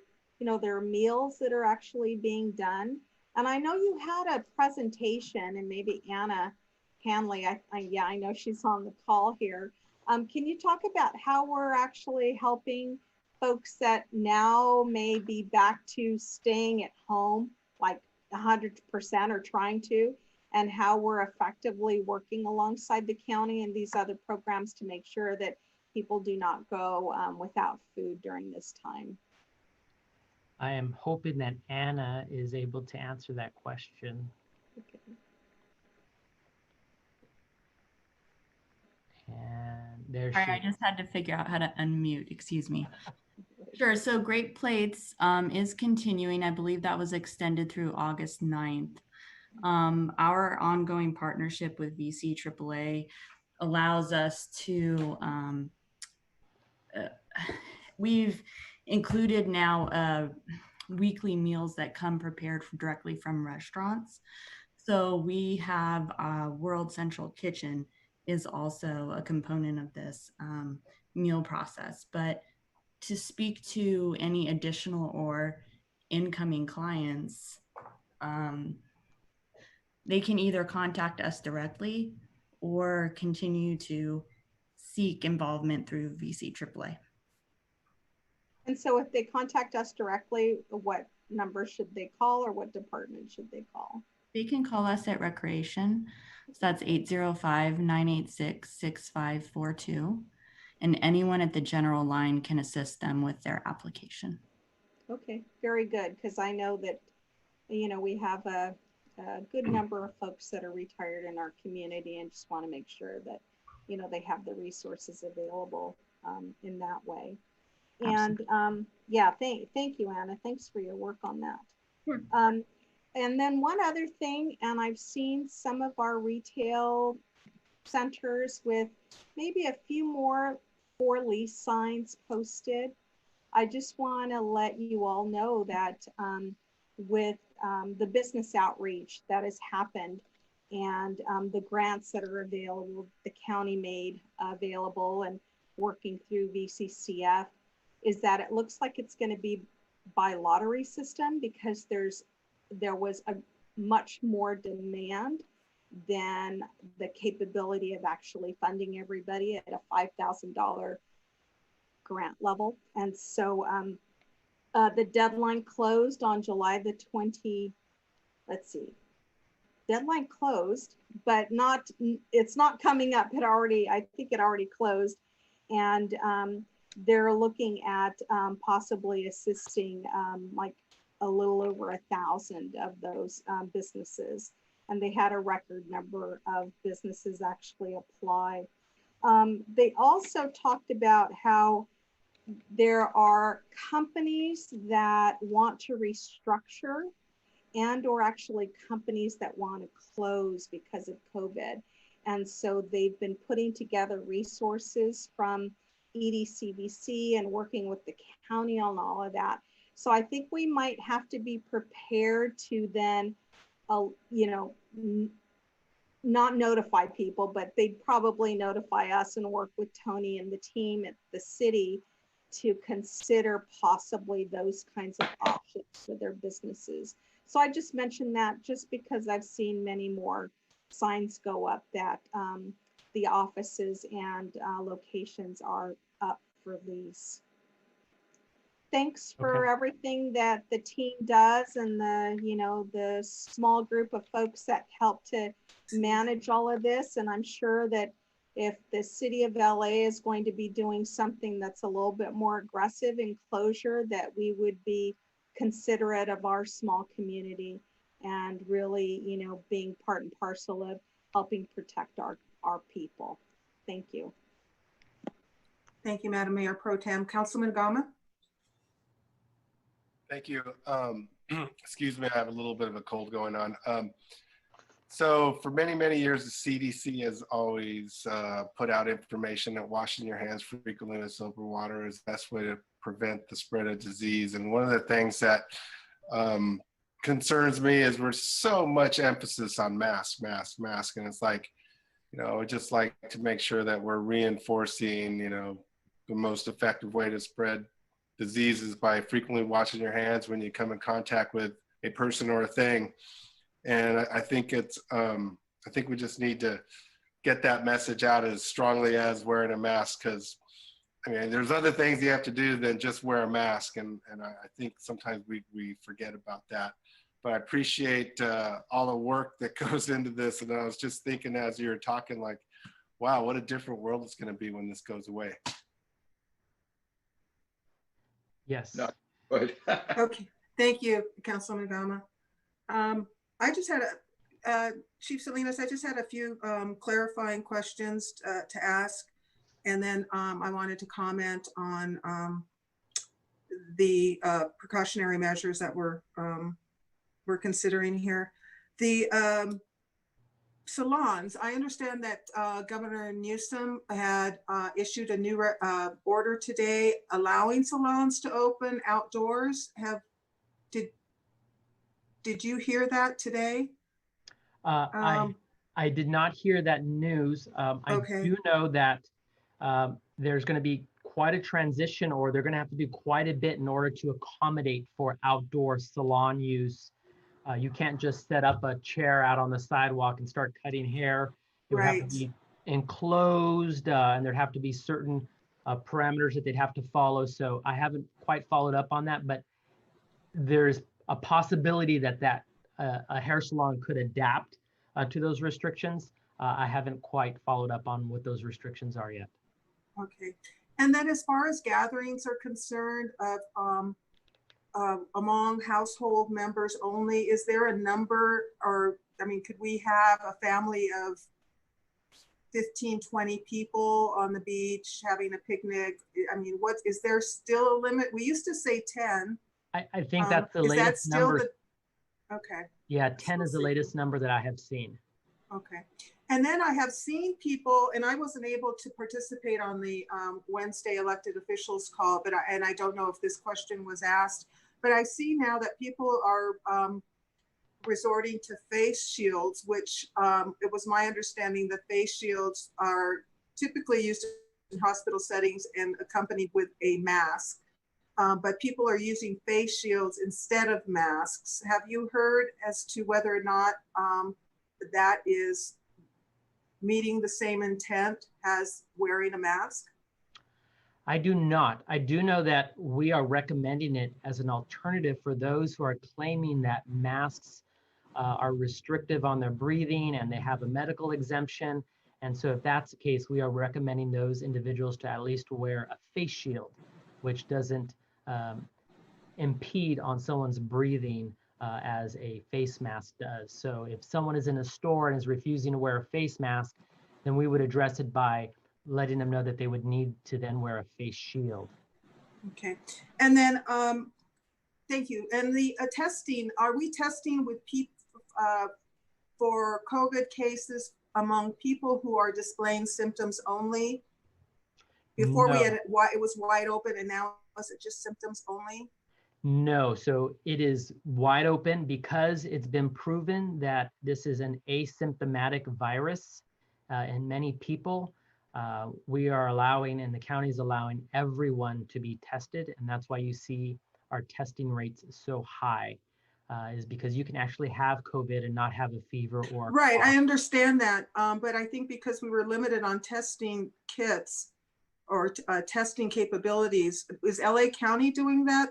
I heard it somewhere that they're only limiting that now to people who are actually displaying symptoms. That might be in LA. I know that we're not doing that here. Okay, I could be wrong on that. And I think, the issue of mask wearing, I agree with Councilman Gama that all precautionary measures do have to be presented together. That the mask has to be most important, though, because that is what contains the droplets in the breath and anything that's coming, from your body, that's going to protect yourself and it's going to protect others. And there's more studies that have come out now that have proven that masks do work. I see you, Councilman Rollins. I see you. I'm not done. And then also the coupling of that with social distancing. I've also seen, I don't know why the governor would say social distancing or wear a mask. I think both are important. I think our county public health officer has also said that both are important, that not only do you have to wear a mask in public, but that you also should practice the 6-foot social distancing. And of course, wash your hands. So that's the messaging I believe we've been delivering, and I hope that we continue to deliver. Again, I don't understand the state's perspective on the social distancing either or with a mask. And then finally, what I would like to say regarding regarding the mandate on the pier, I think we'll just have to defer that decision to disaster council. So get that done. Okay. Any other comments? Councilman Rollins, go ahead. Just to share kind of a personal experience in dealing with this whole mask situation. The other day I went out to eat at Surfside Seafood, and I diligently wore my mask out there. But then we're also encouraging people to have outside dining and stuff like that. So whatever rule that you craft, you're going to have to deal with the fact that people have their masks, but then they have to take it off to eat. And then there be it like you're exposed by a lot of people. And so I was like, I was, I don't know, I was dealing with that the other day. So, and maybe other people are too, I don't know. Okay. Okay, thank you. Chief Salinas, are you going to continue with a crime update at this point? If there are no more questions regarding COVID. So I don't have an elaborate crime update right now because my statistics weren't finalized till about several hours ago today. I can tell you this, is that our crime rate per month has doubled. So to give you an example, in January and February, we had a total of 25 and 26 crimes, UCR crimes in our city, respectively. Beginning in March, they have dramatically increased, with March was around 45, and this month was as high as 50. Last month was 52, which means that our crime has doubled than the trend we were on at the beginning of this year. And I obviously attribute that to more people at home due to COVID, more prisoners and people being released from jail. And so we are starting to see a dramatic increase in crime, especially graffiti and vandalism is posing a concern right now. I only talk about UCR crimes, and that's rape, robbery, murder, arson, burglary, property theft, as well as auto theft, but it doesn't include graffiti and vandalism. And that's where we're starting to see a noticeable difference right now. And so we are concerned about that as well. Madam Mayor Pro Tem Strong? Yes, thank you, Madam Mayor. Thank you, Chief, for pulling that apart and reporting on that, because my question was, we went back to not doing the no bail thing, right? That was something that was rescinded, as late as like June 20th, a couple of weeks ago? That's exactly it. So now we are taking more people to jail and able to book them at the county. as of about 3 weeks ago, which is really helping us a lot because we're bringing people in, getting them processed, getting them fingerprinted and photographed, and then sent to the county. And that's at least allowing us to take them out of our community. So you think that that could help then slow down the increase of the crime that you have seen, especially with those kinds of categories? Yes, but something I didn't mention in my COVID update is beginning today, the government center closed. So court operations are now back to, we'll call it a slowdown, or for critical issues only, especially arrests. So you're going to see our cases beginning to back up again, people being released because they can't do the preliminary hearings or bail arraignments.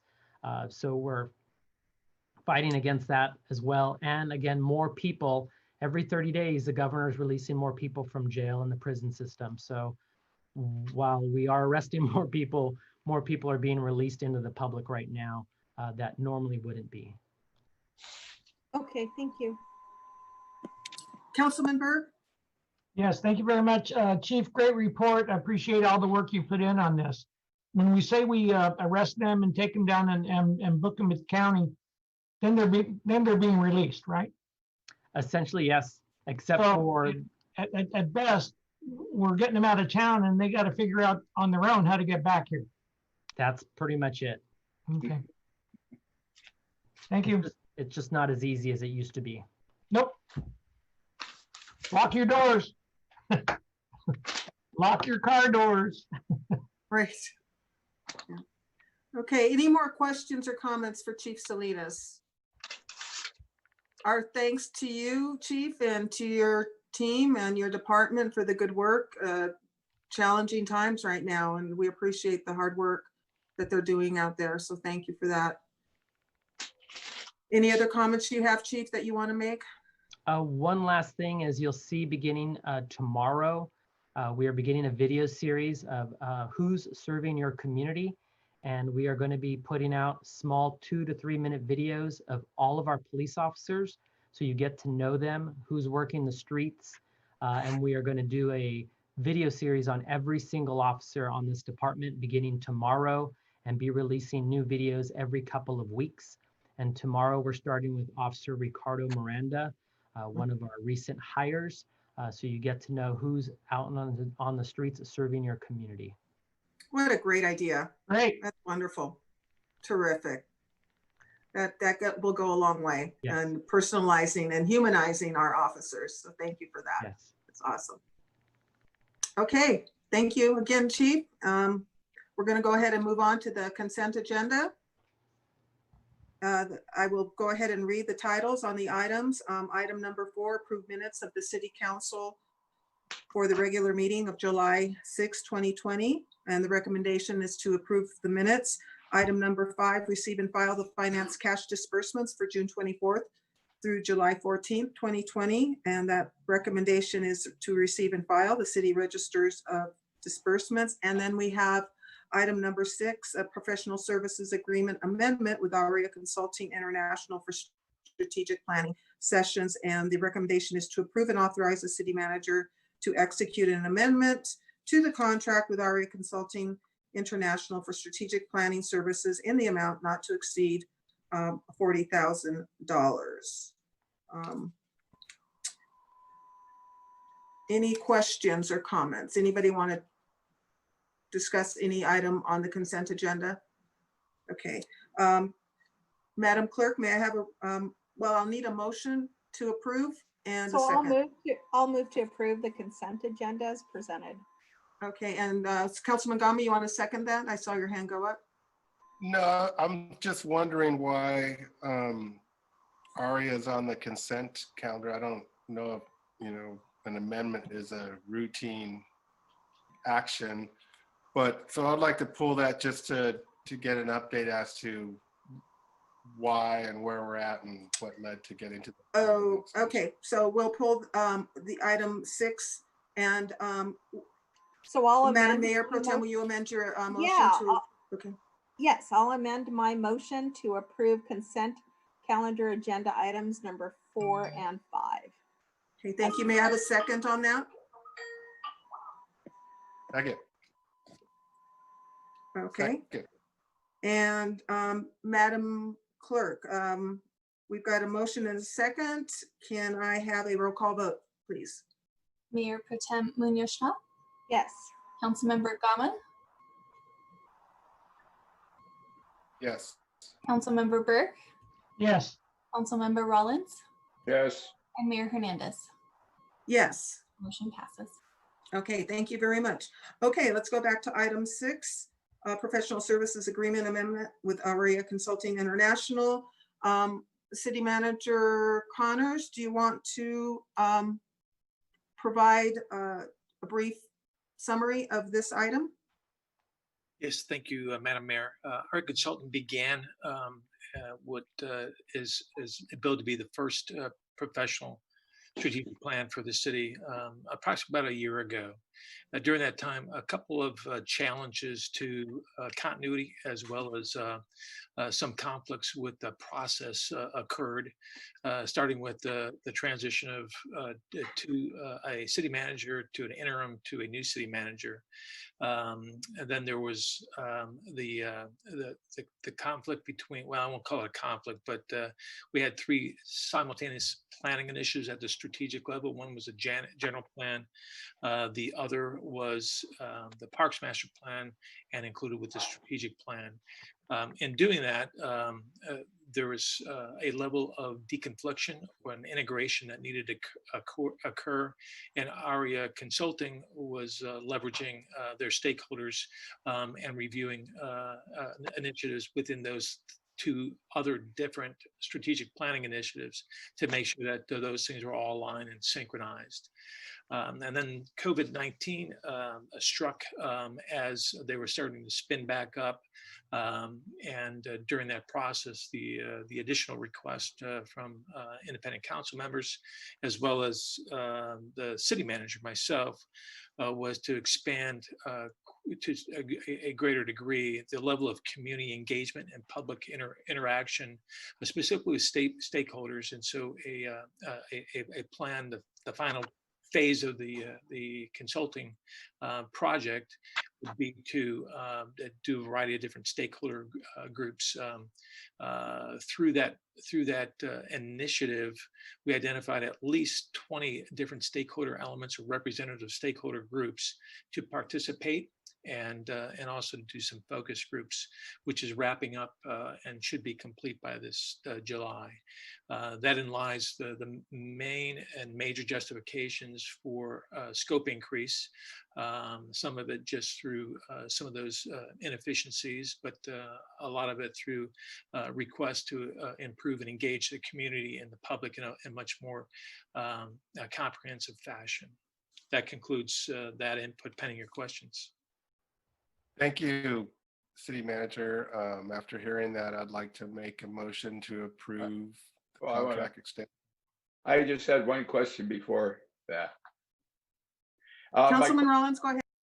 Yeah, my question, Mr. Connors, would be, is that the last of the installments for this particular plan, or do you think there'll be another installment somewhere along the line for, I don't know, a new phase or whatever? Thank you for that question, Councilman Rollins. That will complete it. I expect to have this wrapped up, at least the work. And when we return in September, you will get a debrief of the project and a presentation and a workable strategic plan to start to build and map that strategy into actions, tasks, investments, and budget. Great. Thank you. Okay, any other questions or comments for Mr. Connors? Okay,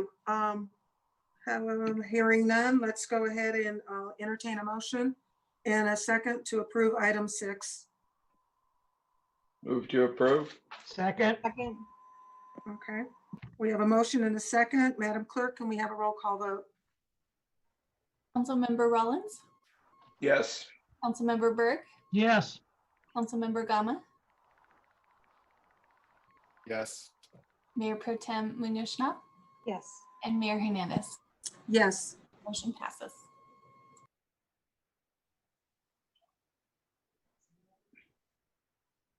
Okay, thank you very much. We're moving on now to item number 7, public hearings.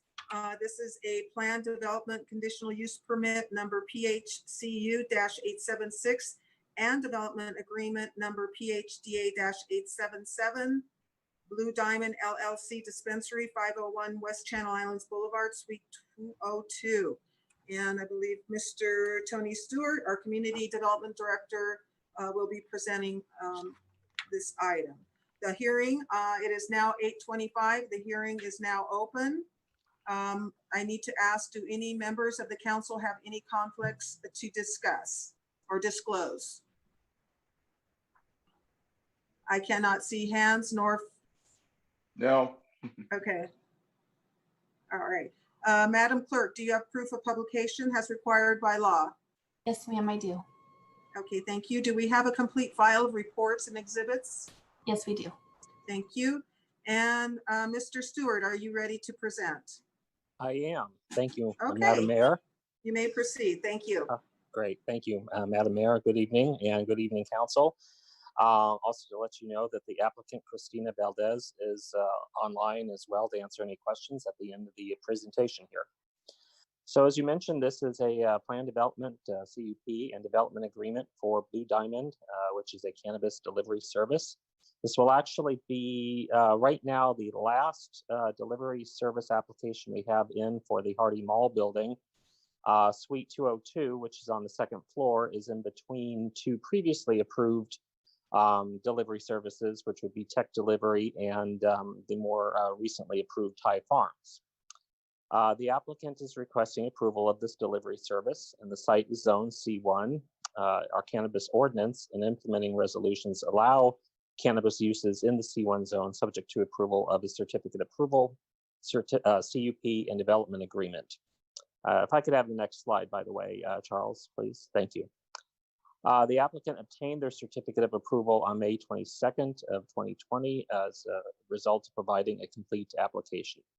The next slide, please. So the surrounding uses are Harbor Lights residential community to the north, West Channel Islands, and the Navy base Ventura County's golf course beyond that. And to the east and west are commercial properties. The nearest school is 3,200 feet away, which is Marina West Elementary in the city of Oxnard. Next slide, please. And this just shows you, again, for the public, basically, since everybody here knows this building, the aerial shot of the Hardy Mall building. Next slide, please. And a site plan basically showing the building there with the parking surrounding it. Next slide, please.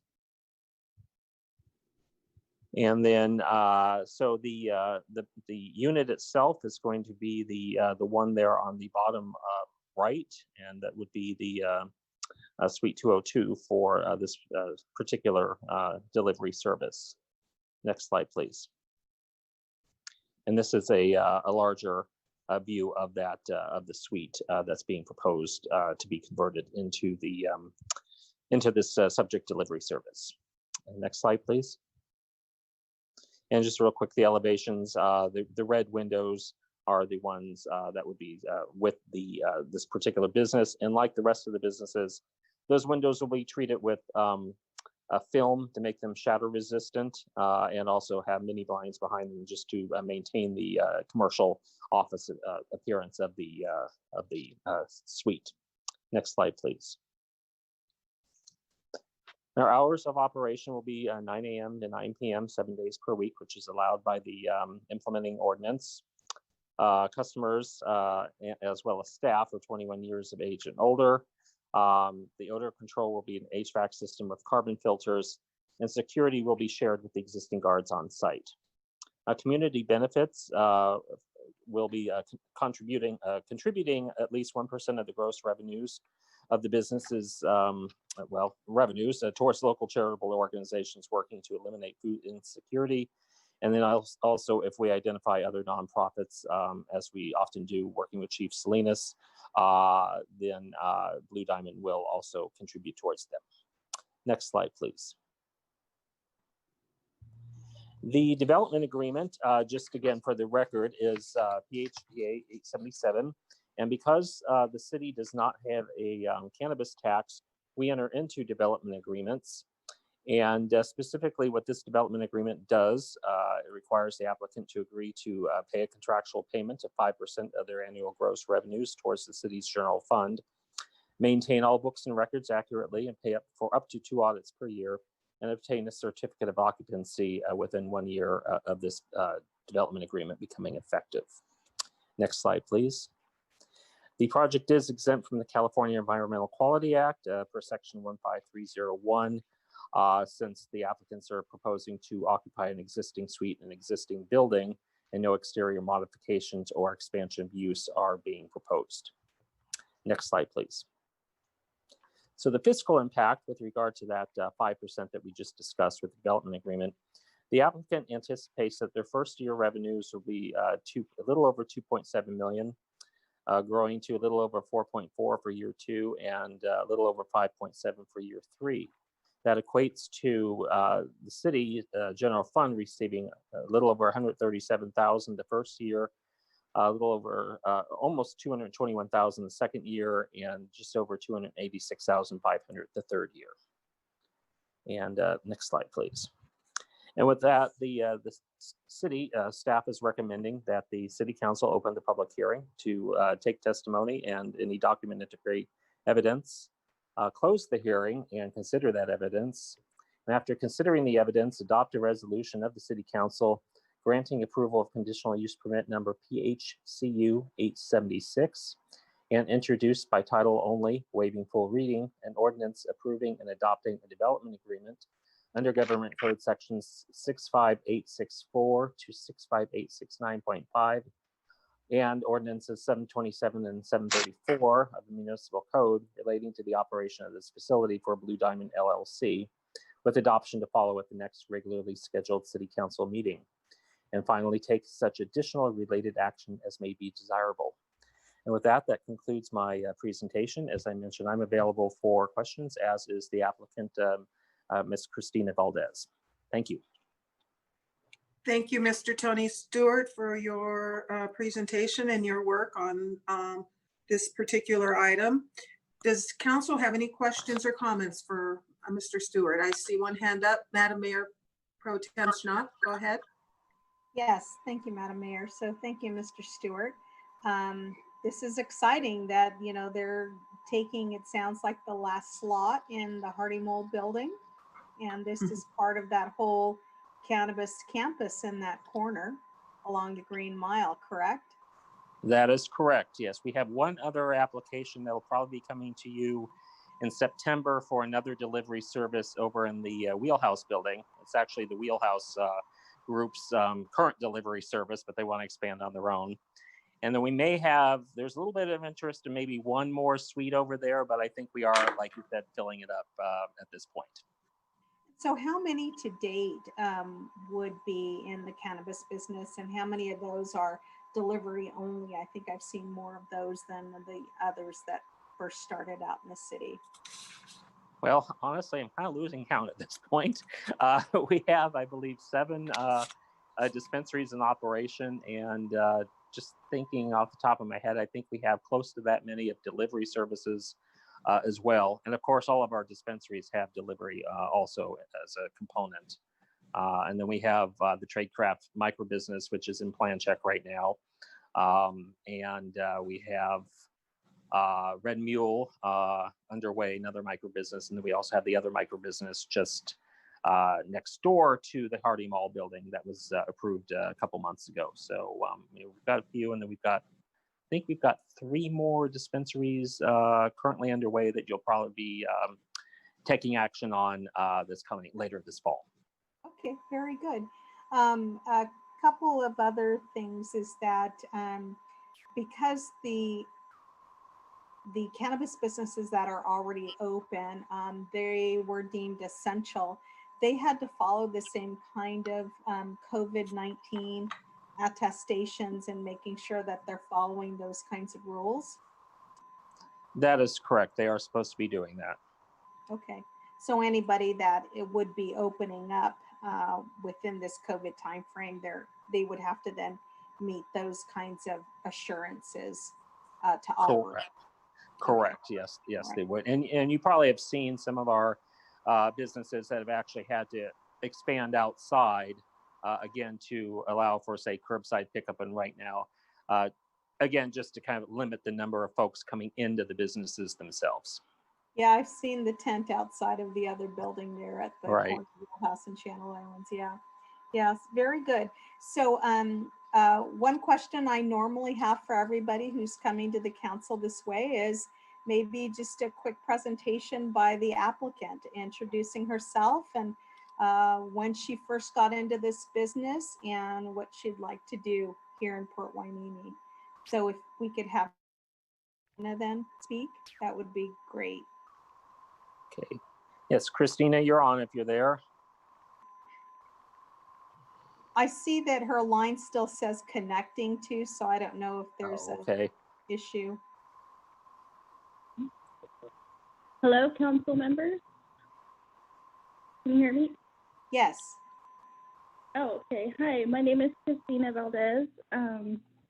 I have been in the healthcare business for about 12 years, worked with patients, elderly patients, doing caregiving and medical assisting.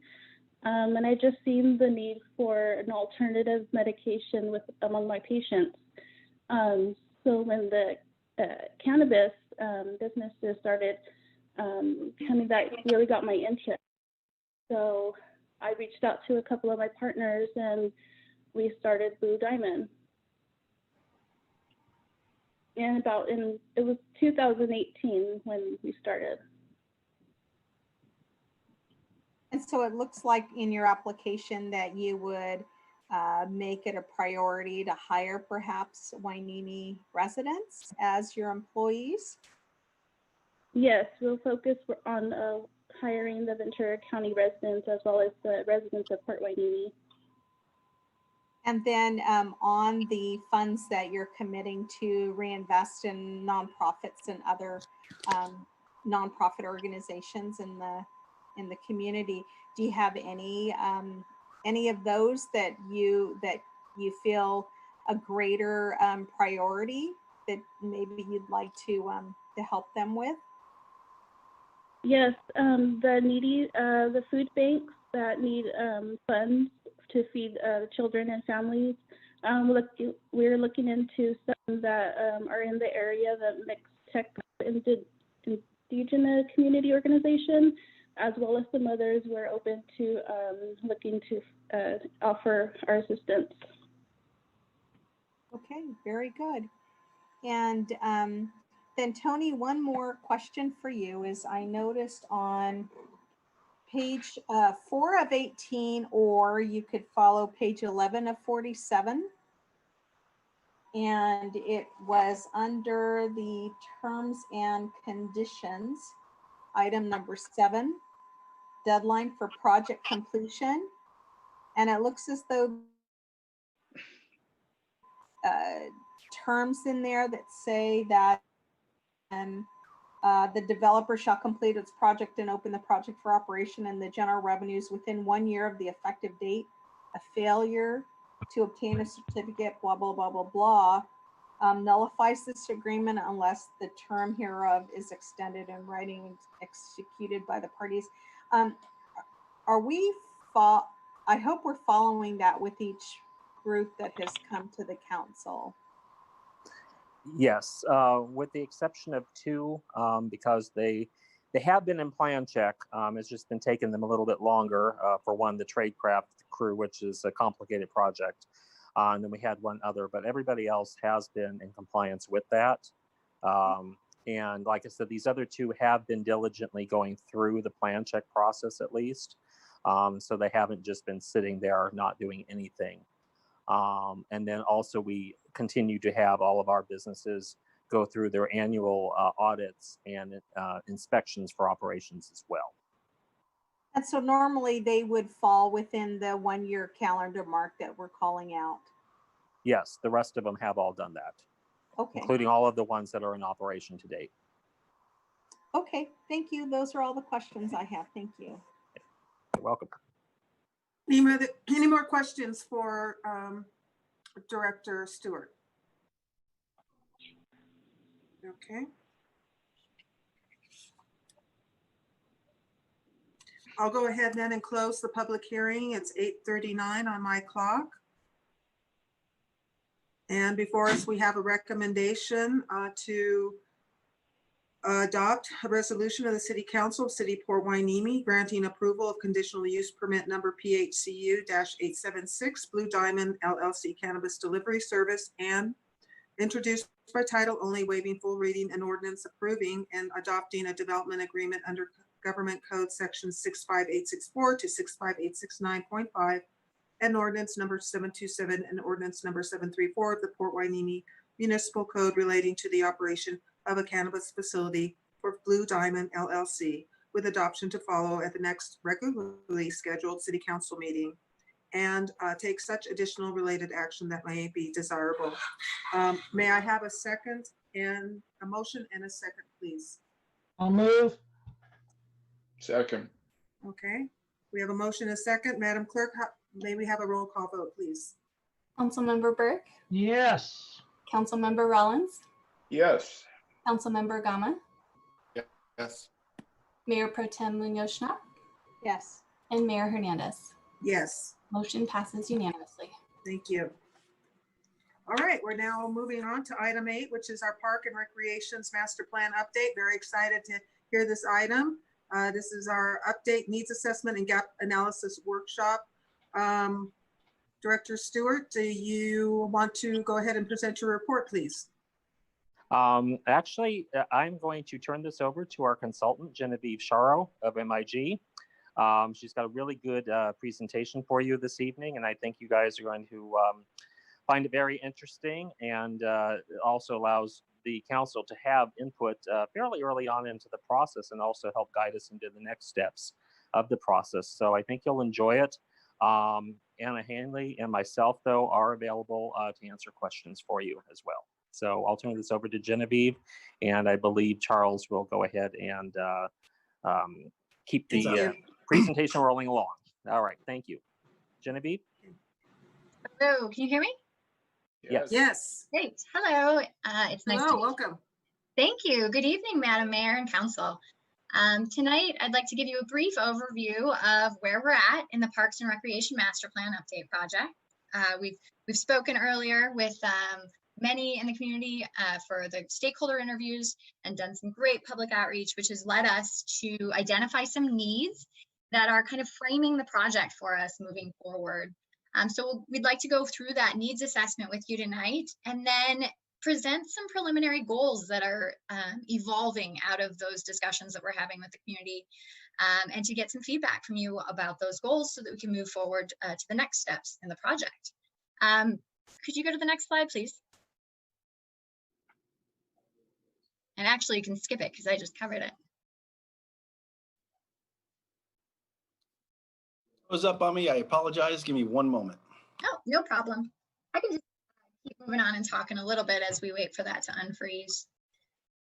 So just a little bit of a refresher on why are we updating a Parks and Rec master plan right now. The purpose, it's really an important tool, the Parks and Recreation Master Plan. Sometimes we call it the PRMP, or so if you hear me use that acronym, that's what I'm referring to. It's really an important tool to help a community really clearly articulate what the trends, the priorities, the values are, and to use these as a basis to guide future planning and development of the Parks and Recreation system. And a key component of the Parks and Recreation Master Plan is also to help the city prioritize investments and opportunities moving forward and identify sustainable strategies to fund and staff the system. Next slide. So a little bit of context, this project is an update to the city's existing PRMP, or Parks Master Plan, that was adopted back in 2003. And the timing, of course, is fortuitous. We heard earlier tonight that you're, of course, have a lot going on with long range planning projects right now. But it's great to be able to dovetail with these major initiatives that you're doing with the general plan update and the strategic action plan to make sure that all of your long range planning is consistent. And you're able to assess the community's goals holistically through these planning initiatives. So in addition to this just kind of being a good fortuitous time to be updating it, it's good to check in on these things because recreation trends are constantly evolving. And such an update is really important to reflect the things that are new and evolving and keeping your system, your park system fresh and exciting for your residents, visitors. Some of those things are inclusive designs for our parks. So the term inclusive design is really referring to making parks accessible for all, regardless of their ability. Another trend that we see in parks is really growing desire for people to connect with nature and recreate outdoors, certainly during these times, but we've seen these trends growing pretty significantly over recent years as a focus on health and wellness has evolved. And much of that is connected to trail-based activities and walking paths that get people up and moving. Next slide. So many studies have demonstrated that a proximity to a park, that living close to a park, has a significant impact on how frequent parks are used. And it also maximizes the economic, the social, the health benefits that parks can provide.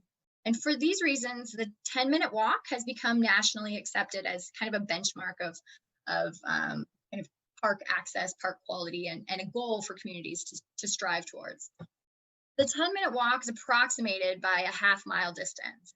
In Fort Hueneme, there's 104 acres of parkland here, and this parkland is accessible to 73% of residents via a 10-minute walk, which exceeds the national standard, which is the national average, which is 55%. However, it's the kind of opposite side of the coin.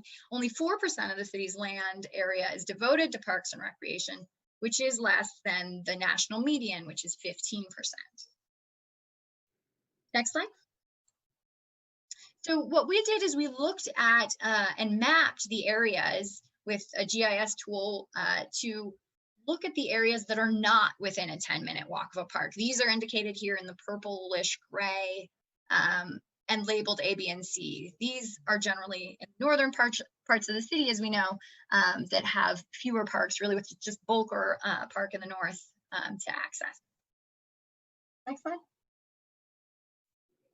So we kicked off this project earlier this year with meetings with a variety of different community members to really identify what the current needs were, what folks saw as issues, opportunities, and challenges at specific parks and throughout the system.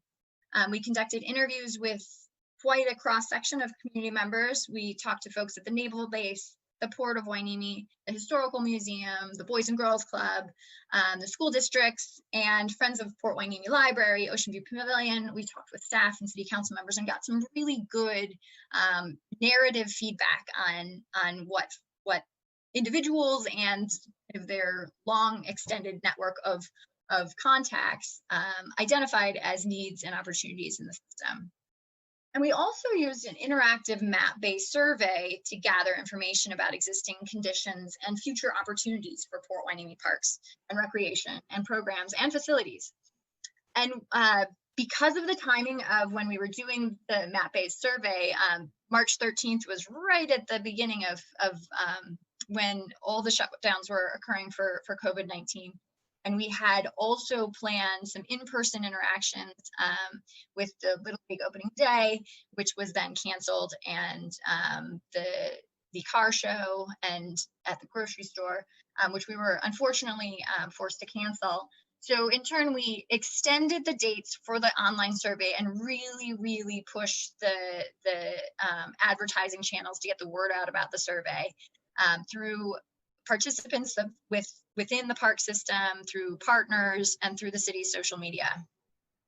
And in fact, I was happy to see people talking about it on Nextdoor and other local sites to know that it was really getting out there and people were talking about it. And so we did get 373 total respondents, which is really a great number because, it's not often if you do a specific meeting and you just called folks out to a one topic meeting, we get maybe 50 people. So We got a nice breadth of respondents. Folks were able to drop pins and identify locations where they saw particular location-based comments and improvements, which is really just rich data for us to sift through as they drew paths and trail ideas and commented about particular opportunities, big ideas and little ideas. It is really a rich resource for us to gain the context and identify the needs in Port Hueneme. Next slide. So some key themes emerged through this community engagement. And these themes can also be aligned with the California statewide comprehensive outdoor recreation plan, which identifies 4 key activities or goals that can increase healthy park use. These are access, design, programs, and marketing. In Port Hueneme, the theme of maintenance was also elevated by the community as a key priority, and so we've identified that here. But this helped us frame some of the comments and organize the comments from the community that we received. Next slide. So one of the first kind of themes that came up was about access to parks and mobility as far as pedestrian active mobility, pedestrian bike options. And actually, 50% of the open-ended responses on the online survey talked about access and mobility issues, largely related to leveraging existing and planned bikeways and pedestrian routes, some comments about safety and getting places, and also about ensuring ADA accessibility. With regard to the beach, comments focused on additional crosswalks along Surfside Drive, with additional comments encouraging the provision of wheelchair access across the sand to the water. And throughout the park system, we heard that community members would like to see ADA accessible playgrounds, pathways, and restrooms that are ADA accessible, as well as a strong push in general for additional walking paths and ways to connect different parks and destinations in the city together in a way that got people moving in active mechanisms, either bike or pedestrian. And we also heard many comments about ways to maximize access to and use of the Bubbling Springs Recreational Corridor, including connecting the corridor to other paths and bike connections, as well as wayfinding and signage. Next slide. With regard to park design, we heard that community members are interested in increasing level of comfort when they're at parks and certain amenities at local parks. With regard to safety and lighting, participants discussed the need for additional lights in parks, and many comments pertain to the need to improve restrooms and work with park visitors to address antisocial behaviors. Most outreach participants indicated that they would like to see improvements made to the existing play facilities, some creative ideas for different types of play that were engaging and exciting for children. We also heard respondents and stakeholders indicate a need for improved fields and courts, you noted, and many comments pertained to really making the spaces comfortable for folks with new seating, shade, many comments about picnic and barbecue areas, and additional amenities kind of at a use specific scale, such as a dog park, splash pads were mentioned, skate parks, and additional community gardens. And participants also discussed the beach and Hueneme Beach Park as the city's great asset and a desire to provide some additional amenities to enhance its draw as a regional attraction. Next slide.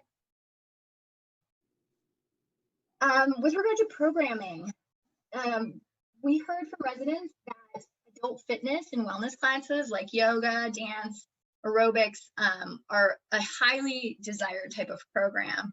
And these are followed closely by the community's support for large-scale community events that are near and dear to their hearts, cultural arts programming, celebrations, and educational events. And we heard great things about the Junior Lifeguard program and the importance of this program to the community.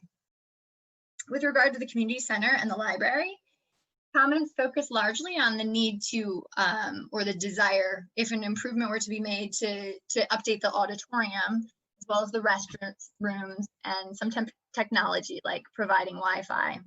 And folks noted that the opportunity could be presented with partnering in space with the library next door there.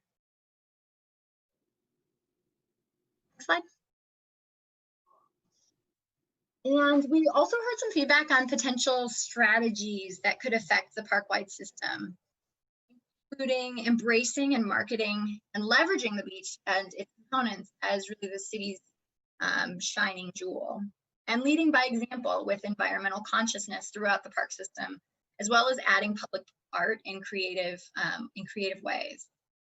Folks again commented about additional bicycle and pedestrian connections and amenities, and also about partnerships, especially with the Navy and local school districts. Next slide. And park upkeep was a major theme and concern for residents. Comments focused on the need to prioritize maintenance and upkeep of facilities, restrooms, fields, play equipment, kind of the whole gamut, as well as restoration and beautification in general. I think there's a love for these parks and a drive to beautify and to continue to make these great places. We also received feedback on each individual park. For Miranda Park, participants noted an overarching need for maintenance to both the fields and the existing building, as well as additional lighting. Opportunities included additional bicycle connections to the park, as well as pedestrian amenities, such as a walking loop through the park, as well as partnerships that can bolster utilization of the park.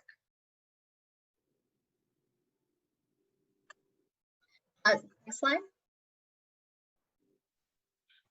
Bubbling Springs Park is well loved by residents. There were a lot of comments received about Bubbling Springs Park. Potential improvements focused on restroom modifications and certain additional amenities, as well as lighting to support some of the areas. Participant comments for Bubbling Springs Park also pertain to the recreational corridor, with a desire to increase access to that corridor and address some safety concerns, and to deter dumping, so to heighten the visibility of the corridor and access to it. There are also opportunities at the community center to consider ways that to maximize the use of the community center. Next slide. Bolger Park represents, of course, the only park in the northern portion of the city. And as such, there are likely opportunities for additional partnerships that could hopefully expand park access to this community, such as partnerships with the local schools. And at Bolger Park itself, there are opportunities to augment the existing play equipment, which has been refreshed, with some supportive amenities like benches, and picnic tables, and more interactive child play activities. The city could also consider other amenities here, such as a dog park. Next one. Wainami Beach Park was the subject of the most open-ended comments received from the community. The community discussed really showcasing the beach as the jewel of Fort Wainami. And participants recommended additional destinations and amenities at the beach, with an especially high interest in restaurants. Other uses recommended included a variety of sports and active uses, an aquarium, a hotel, a beach playground, and other retail opportunities that can enhance the experience there. Comments on improvements largely focused on the restrooms and the picnic areas, with some recommendations about volleyball courts as well, where they could be located, and how they could be improved, the pier, and some comments also about beach erosion, of course. We also received feedback about a desire to maintain and augment the promenade, with such things as mile markers, workout trail markers and amenities, and public art, and also to provide public access to the lighthouse from the promenade side. Additional pedestrian and bicycle access from various parts of town to the beach was noted as a potential improvement too, as well as a longer lifeguard. So after synthesizing this input that we received from the community, 5 key goals kind of elevated to the top as reflective of what the community desires to see as a park system. So not in any particular order, these have no hierarchy, but these 5 key things seem to be really important to the community. So the first here is to embrace the beach, to leverage, protect, and invest in the beach as an integral asset for Port Hueneme residents and visitors and the workforce to experience recreation, relaxation, rejuvenation, and ecology. The second is to be savvy with our parks and funding. Given the limited land area that Port Hueneme has,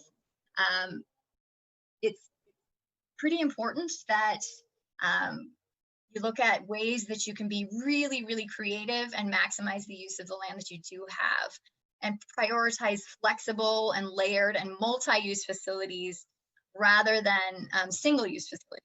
And look at partnerships and funding sources that provide a complete park system that supports a wide range of opportunities for play and recreation. To ensure long-term maintenance, we heard this pretty loud and clear that this should really be a goal of the park plan, to enhance the quality and the variety of uses throughout the park system with top quality life cycle maintenance. So thinking it through the project of how we can make sure the operations practices and investments are in place to ensure that long-term life. Next slide. To make parks accessible and engaging, to create well-designed, inviting, and distinct parks, facilities, and public places throughout Port Hueneme.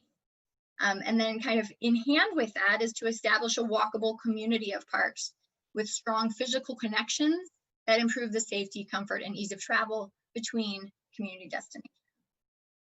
And then finally, to foster health and wellness, to activate Port Hueneme residents with recreation opportunities and programs that promote health, exercise, and encourage community building with play, engagement, and recreation opportunities for people of all ages, abilities, cultural backgrounds, and recreation interests. Next slide. So we are now about halfway through our planning process on the park and recreation master plan. And we spent the first half really listening to the community to assess these needs as were presented here tonight. Our next phase will include additional outreach efforts to develop the plan framework. So we'll want to discuss with the community some beach options and different revenue options, as well as some park system alternatives, so we can have conversations about trade-offs and what really is a good fit for Port Hueneme, and some recommendations for the community to consider. So we'll take that additional round of community feedback, and we will move forward with that to develop the master plan itself, which will occur in the fall of 2020. So with the next slide, that completes the kind of overview, and I'm certainly available for any questions and support a discussion about anything presented here, certainly the draft goals and your thoughts tonight. Okay, thank you, Genevieve, for your excellent presentation and great slides. Wow, a lot of work has been done. It's very, very impressive and very exciting. Does anyone have any questions of staff? Questions or comments? I do. Okay, I heard an I do. Councilman Gama, go ahead. Yes, thank you for the report. One of the things that I think could be a problem down the road is the walking path on Surfside Drive. Sometimes I see walkers and bicyclists and skateboarders near misses. And at what point do you separate those areas? I know that in other beach communities, they separate bicyclists from the walking trails. I don't know if we're at that, but I was just interested to hear what you have to say about that. I think there's opportunities for both. It does kind of depend on when you get that critical mass of it becoming worthwhile to put in the capital improvement investment of a divided or two separate pathways. But the good part about it is you can always expand it a little bit more as more people come and visit your beach to address that. But I think that's a good discussion to be having at this point, of looking at what the demand is and what the anticipated demand is looking towards the future of use of that. I think that the demand is certainly growing, and that could be something that we look at in this plan. Yeah, I think it's easier to deal with on the walk to the lighthouse versus the walk on Surfside Drive. Yeah.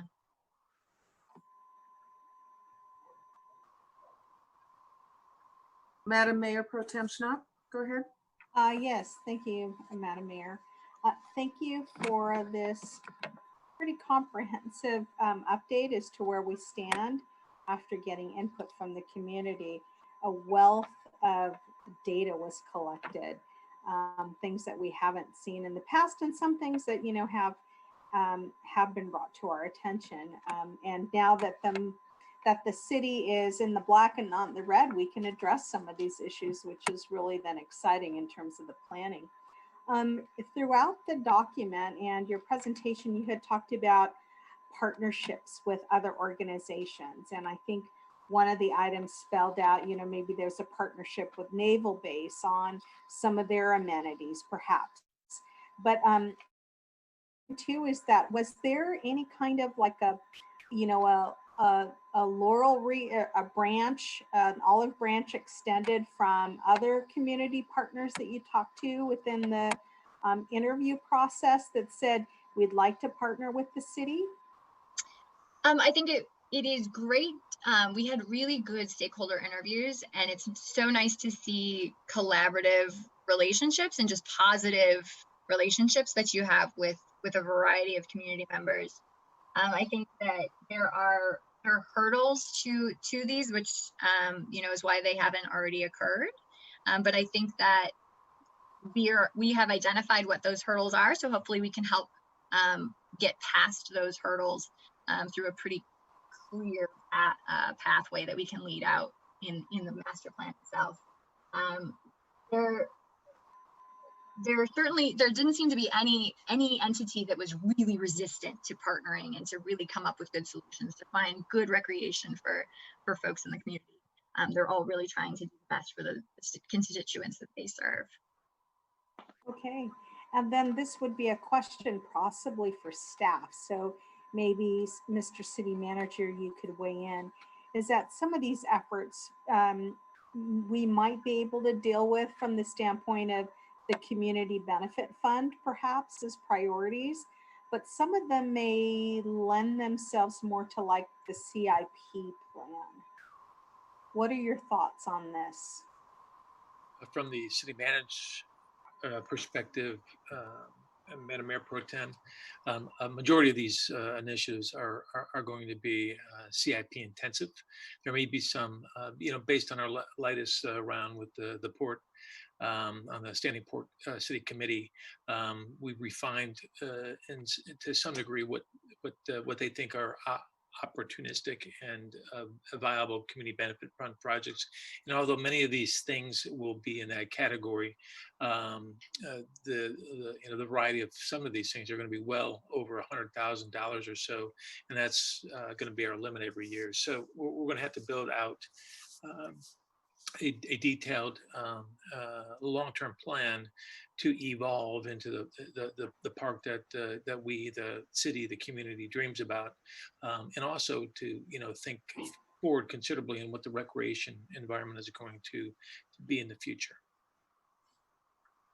I would suggest too is that as we move through this and the other great big plans that we have going on, is that there's a report out to the community and progress against maybe some of these priorities that have come up and have been adopted for the city, just keeping our residents engaged in this ongoing discussion, but also to the improvements that we do in the community. Because I'd hate for them to think that we're just asking for their input, and then we don't give them any kind of structure after that. So, all right, thank you. Councilman Rollins. Yes, my favorite subject. Yes. First of all, I want to commend you under this pandemic situation from getting the data and actually keying in, I think, on some of the emerging themes. I think you're kind of right on target. Coming from other communities, we do have a lack of recreational facilities. The recreational facilities that we have, just to even the amenities on the recreational facilities are badly in need of improvement. I think this is probably even more paramount when we think of that a lot of our community doesn't have the resources to recreate outside of the community, to vacation outside, and they depend on their local parks to recreate, to socialize, to be self-fulfilled, to develop good values, the children to go good values. One of the things that I was a little bit concerned of, and I think maybe you addressed it, is the fact that most people who fill out surveys are my age and above. We have the time to be able to fill out those surveys and put in the time and effort to it. But like the youth of our community, how were you able to address some of their needs? And I think probably, again, it's real important. A lot of the kids who are at risk, I've heard, they don't get involved in formal outreach per se, but like everything from skate parks to like good fields to swim facilities and things like that. How were you able to engage them? Sure. So, we had a great plan to talk through the Little League and really get access there, but we used those same avenues and the connections there to send out the survey through those community partners. We also got really good feedback when we spoke with the executive director of the Boys and Girls Club, which was a really good key point of topic, and as well as both of the school districts, the elementary and the high school districts, with regard to their needs and the needs of the children that they serve. And then with regard to the survey itself, it was pretty closely reflective of the community makeup as far as percentages go. So we didn't see, 100% seniors. We didn't see, 100% under 20. So it was fairly reflective of community from a percentage standpoint. But I think as we move forward, we'll also want to make sure that we can work with the school districts and Boys and Girls Club and the Little League to make sure that the next components where we really start thinking about what are the trade-offs for different decisions that we might make and recommendations that could go into the plan, so that we can make sure that it's accessible to them and they're able to weigh in at that point. Yeah, I think besides, number one priority would be to get our parks up to snuff and vibrant to the community. And I think probably number two will be, because we have very limited open space to do those types of things, develop the partnerships with the school districts perhaps, and things, and hopefully the Navy and stuff like that, to, be able to share some of those facilities, so that our lack of park space, we can kind of blend it with some of their space. Exactly. Okay, any other questions on this report? All right, well, we have a motion to receive and file the needs assessment and gap analysis for Park and Recreation Master Plan update. May I have a motion and a second, please? Move to receive and file. Second. Oh. Okay. And may I have a clerk conduct a roll call, please? Mayor Pro Tem Munoz-Schnapp, Yes. Councilmember Burke, Yes. Councilmember Rollins, Yes. Councilmember Gama, Yes. Mayor Hernandez. Yes. Motion passes. All right, great work. Thank you very much. Okay, we're moving on now to item 9, and we're now under City Manager's Department. And the first item in this category is designation of voting delegate and alternates for the 2020 League of California Cities Annual Conference. Christy, do you have a report for us? Yes, Madam ma'am, I Clerk? do. I actually get the next two items. Good evening, Honorable Mayor and Council members.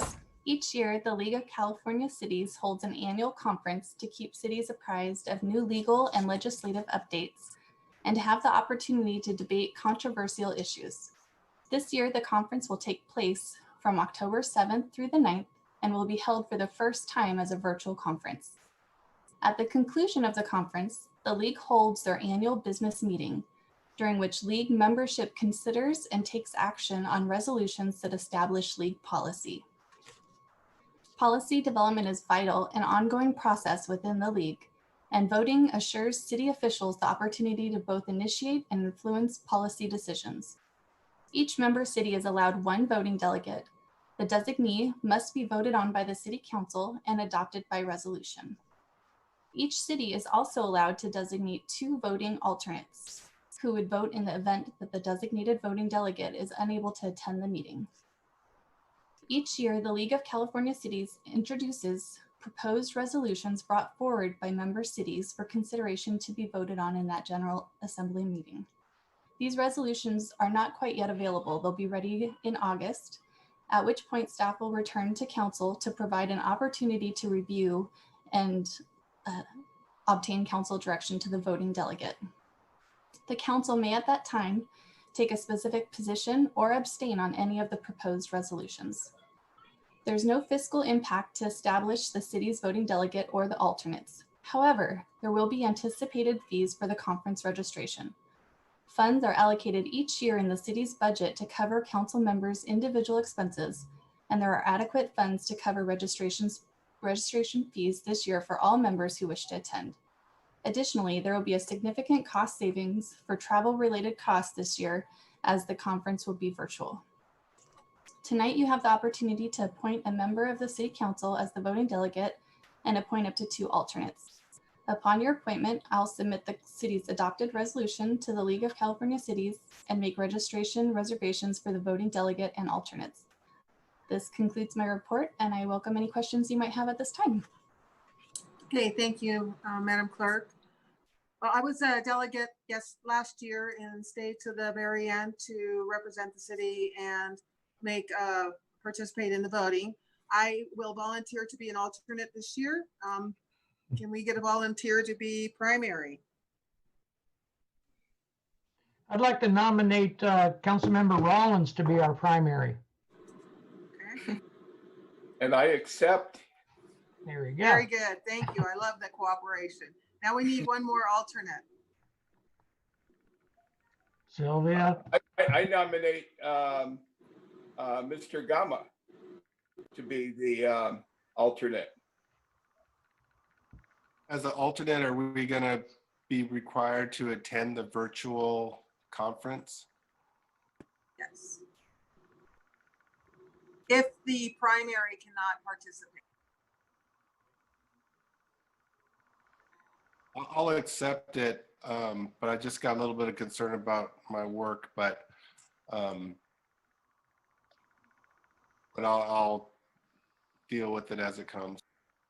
You know, I think in the past is when we've had an alternate and say the primary doesn't make it, is that I believe you just have to register for either that day that there's going to be the voting done. You don't have to be attending the entire conference. Councilman Rollins? Can I nominate a second alternate? I would nominate Mr. Berg as the second alternative. I can do that. I'm sorry. I'm sorry. I can't hear. There's a lot of noise going on behind me right now. Okay, I nominate Mr. Councilman Berg as the second alternative. And So I said, okay. Could have 2 alternatives. Okay, well, I volunteered as an alternate, so I am willing to concede to Councilman Berg and. No. Mayor Hernandez, you're Nobody the first nominated alternate. me. You're the first alternate. I'm the second alternate. No. Yeah. Okay. If Okay. I might So we have interject. one primary, then that is Councilman Rollins, and we have two alternates, which will be Councilman Gama and Councilman Byrd. Okay, How does that sound? good. I'm happy to be a third. Okay, I nominate Mayor Hernandez as the third alternate.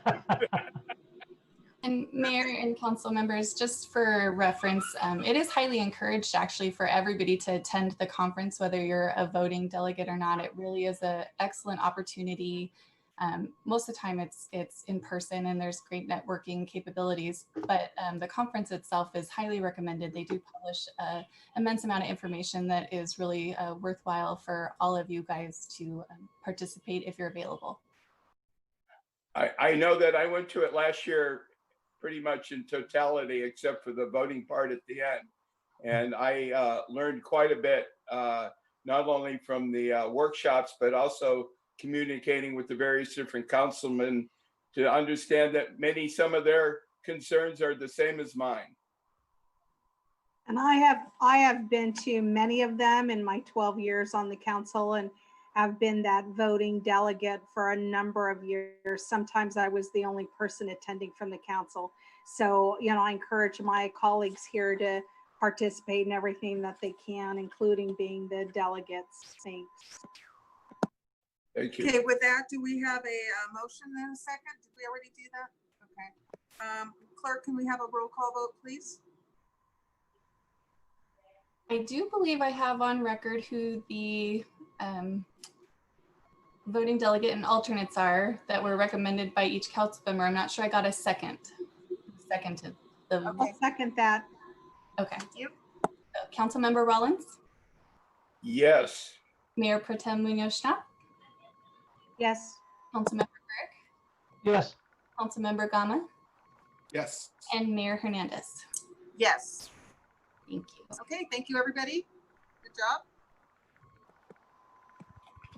All right, moving on now. We are at item 10, Citizen Advisory Commission appointment to fill one vacancy. And Christy, you want to go ahead? Yes, ma'am. Thank you. Okay, so before you tonight is an opportunity to make an appointment to fill that current vacancy on our Citizen Advisory Commission. Volunteer citizen advisory boards are an important part of our local government that offer a way to engage residents and enhance community involvement.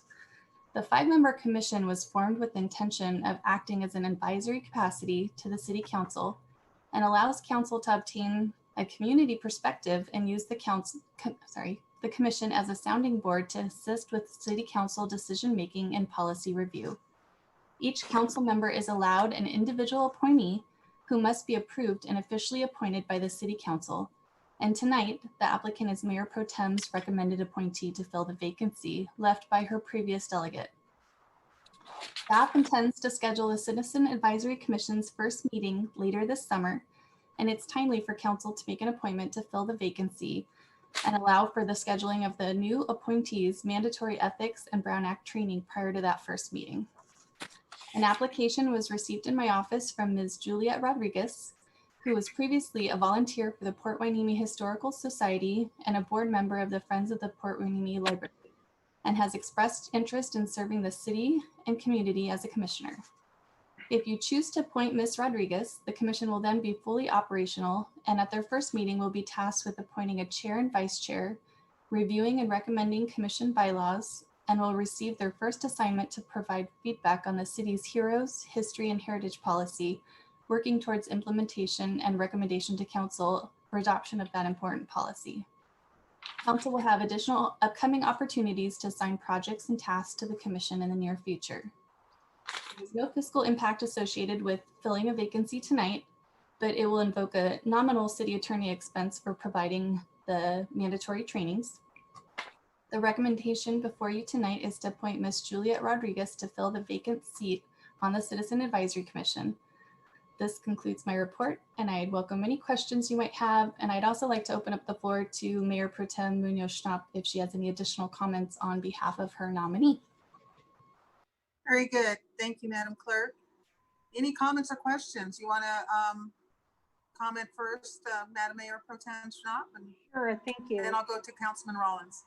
Okay, so Mr. Eric Ford had been my designee for a while, and he unfortunately is moving out of the community, and so he notified us in March. So, you know, it's like heavy lifting. Who could we find on a short notice, knowing that we needed to move forward and get this commission underway? And so Juliet Rodriguez, I've had the pleasure of knowing for, I believe, like 5 or 6 years. It's been a while.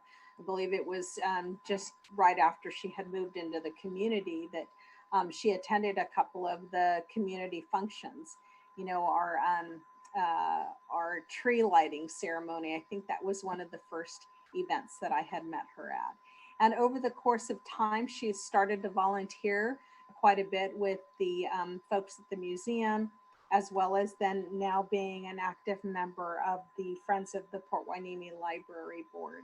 And I believe she would bring real value to this Citizens Advisory Commission because of the volunteer work that she has undertaken for our community and for the region.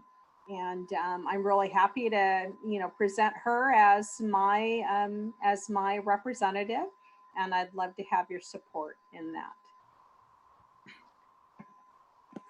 Thank you, Mayor, Madam Pro Tem. I think Councilman Rollins was next, and then Councilman Burke.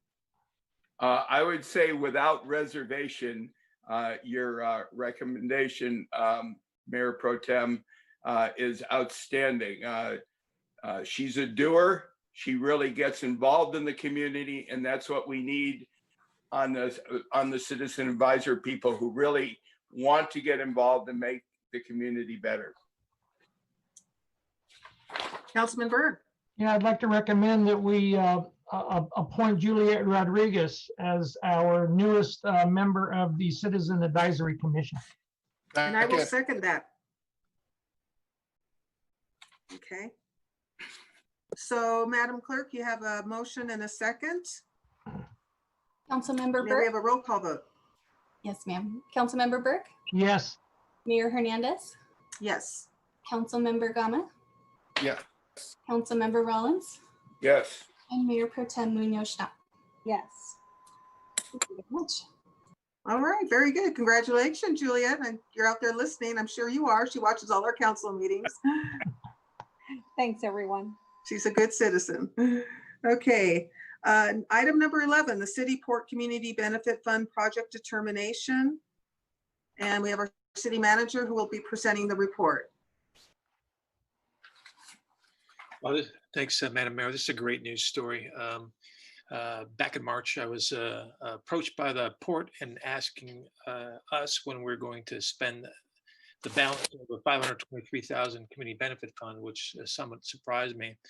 But that initiated a lot of great teamwork between the port and the city with regard to closing out 5 years of projects, reconciling asymmetries and our understanding of projects, the financial component of all that, identifying where we had positive balances, programming those funds forward into new projects, and then applying a level of focus on COVID-19 specific elements into reprogram, but also a new funding. At the end of that, we had 2 Port City Committee standing meetings where we looked at 32 potential projects. We improved a variety of different processes, at least informally, and we'll try to formalize those in future project nomination and execution. But also we developed a great pattern rhythm with regard to this community benefit fund. As a result of that, we submitted a $220,000 reimbursable against the fund to close out every one of the projects dating back to 2015. We reprogrammed $104,000 that was discretionary to the city and identified 10 projects associated with that. And then we identified another 10 projects in order to execute a $328,000 balance in the community benefit fund. From that process, 20 projects were presented to you tonight.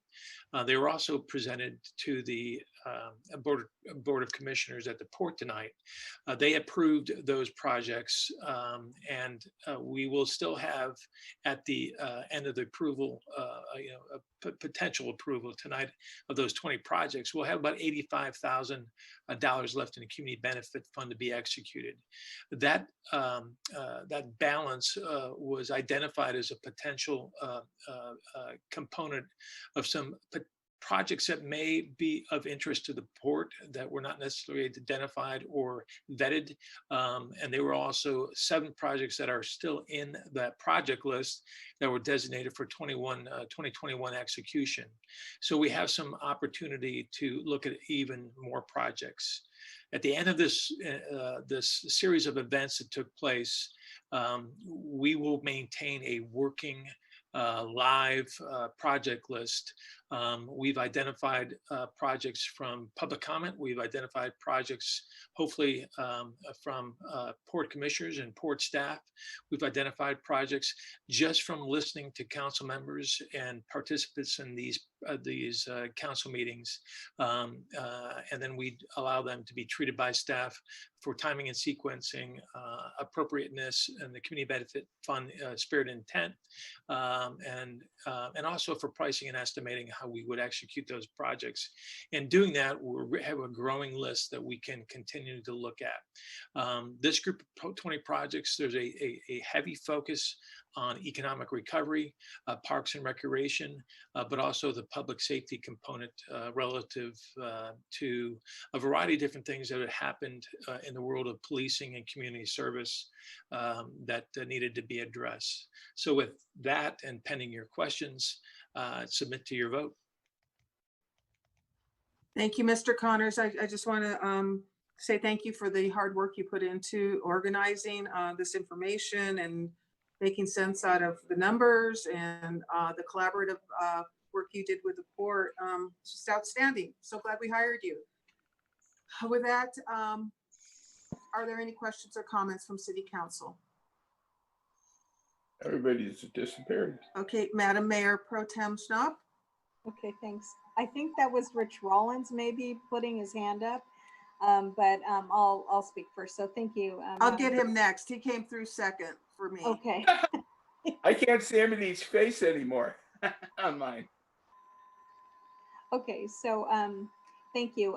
Thank you, Mr. City Manager, for really trying to make sense of 5 years of trying to true up all these numbers, you know, like what took place, what didn't, what projects maybe are underway, but you know, what projects couldn't get underway, those kinds of things. So really helping us identify what moves forward, what opportunities we still have that are on the list that are still priority, and then working to shore up a combined effort between the port and the city with regards to the types of projects that we could work together on. You've categorized them well for us so that we understand what those elements are. Originally, when this agreement was drafted for the Community Benefit Fund, it did talk about key categories. And I know that in the last 2 meetings that we've had with 2 of the port commissioners, with Jess Ramirez and then Marianne Rooney, is that they wanted to maybe see a little bit more detail about those, the categories that were identified in that first, in the original agreement. So thanks for making it so that everything points to those 4, but expands and looks at some of these other categories, like, you know, what we've helped with seniors and kids programming and all. So thanks for the heavy lifting here and setting the course so that we can get through this maybe a little easier in the transition. I appreciate the fact that you have maneuvered some of the money to say, hey, you know, we're not going to get this done in 2020. It's going to be a 2021 project. And so we've helped them identify some of those funds that we could stick in some of these really important key things that we need to get underway soon. And so I feel that the commissioners were really pleased with our discussions. Maybe it wasn't so clear in the first go round in our first meeting, but I believe they walked away with a greater understanding of what we want to do and work collaboratively on. And certainly it sets in motion some of these larger projects that won't get necessarily dealt with in 1 year's funding, but it would be over the course of time that we start implementing some of these larger projects. So thanks so much for cleaning up this list for us in a nutshell. Okay, Councilman Rollins. You're next. Okay, first of all, I want to commend you, Mr. Connors, for bringing some rhyme or reason for something that's been bouncing around for many years. Finally, we're going to be seeing some active movement towards various different projects that I think will benefit the city. Along with this, I want us on each one of these projects as much as possible to recognize the port for their contribution to this. I think it's very important that if we're going to be moving forward as partners in a lot of these types of things, that we recognize each and everything that we do, so that the community is aware not only that the city is doing these things, but one of the reasons why the city is doing these things. So I think every new event and stuff like that, we with our new public relations person, I think we need to be working towards showing the community what we're doing. That being said, I'm not sure if this is the time or place. I have about 4 or 5 things that I want to add to that list, and that you could perhaps prioritize with your systems to fit into there, that I think from talking to the community, in light of the Rec and Park Master Plan that we just heard, that we could begin to implement. I'm not sure if this is the time to do that, or whether or not I should just give you my list. Mr. Connors, what's your preference for how council members might submit additional items for consideration? Anybody can submit projects, even if they're conceptual, to me directly, and I will start the treatment of initial cost estimates, framing the project so it can be executed against materials and labor, doing cost estimates, scoring and prioritizing based on, again, now kind of legacy history of what those projects have been in the past. And then when we're ready to go through another round of approvals for new funding, then we will go through that process of those top projects. The other interesting thing that we agreed to do with the port was to have excess projects, so that when we do, for whatever reasons, we're unable to execute, or the project doesn't cost as much, we can reprogram money into projects that hadn't been necessarily approved yet. So we have a lot more agility and executing community benefit fund projects that obviously go directly and immediately into the community without having to go through the kind of an extended approval process, including standing port committee meetings, and then eventually getting them to council and commission for approval. One other thing that I would like the council to consider is perhaps, I know some money has been set aside for REACH for economic development, and I think that's vital. But at the same time, what I would like perhaps us to consider is to having a certain portion of the money set aside for those different events and activities and things that come that we want to address in a timely manner without having to bring it back to council, but are necessarily benefiting the community. Little tiny projects. I'll give you an example.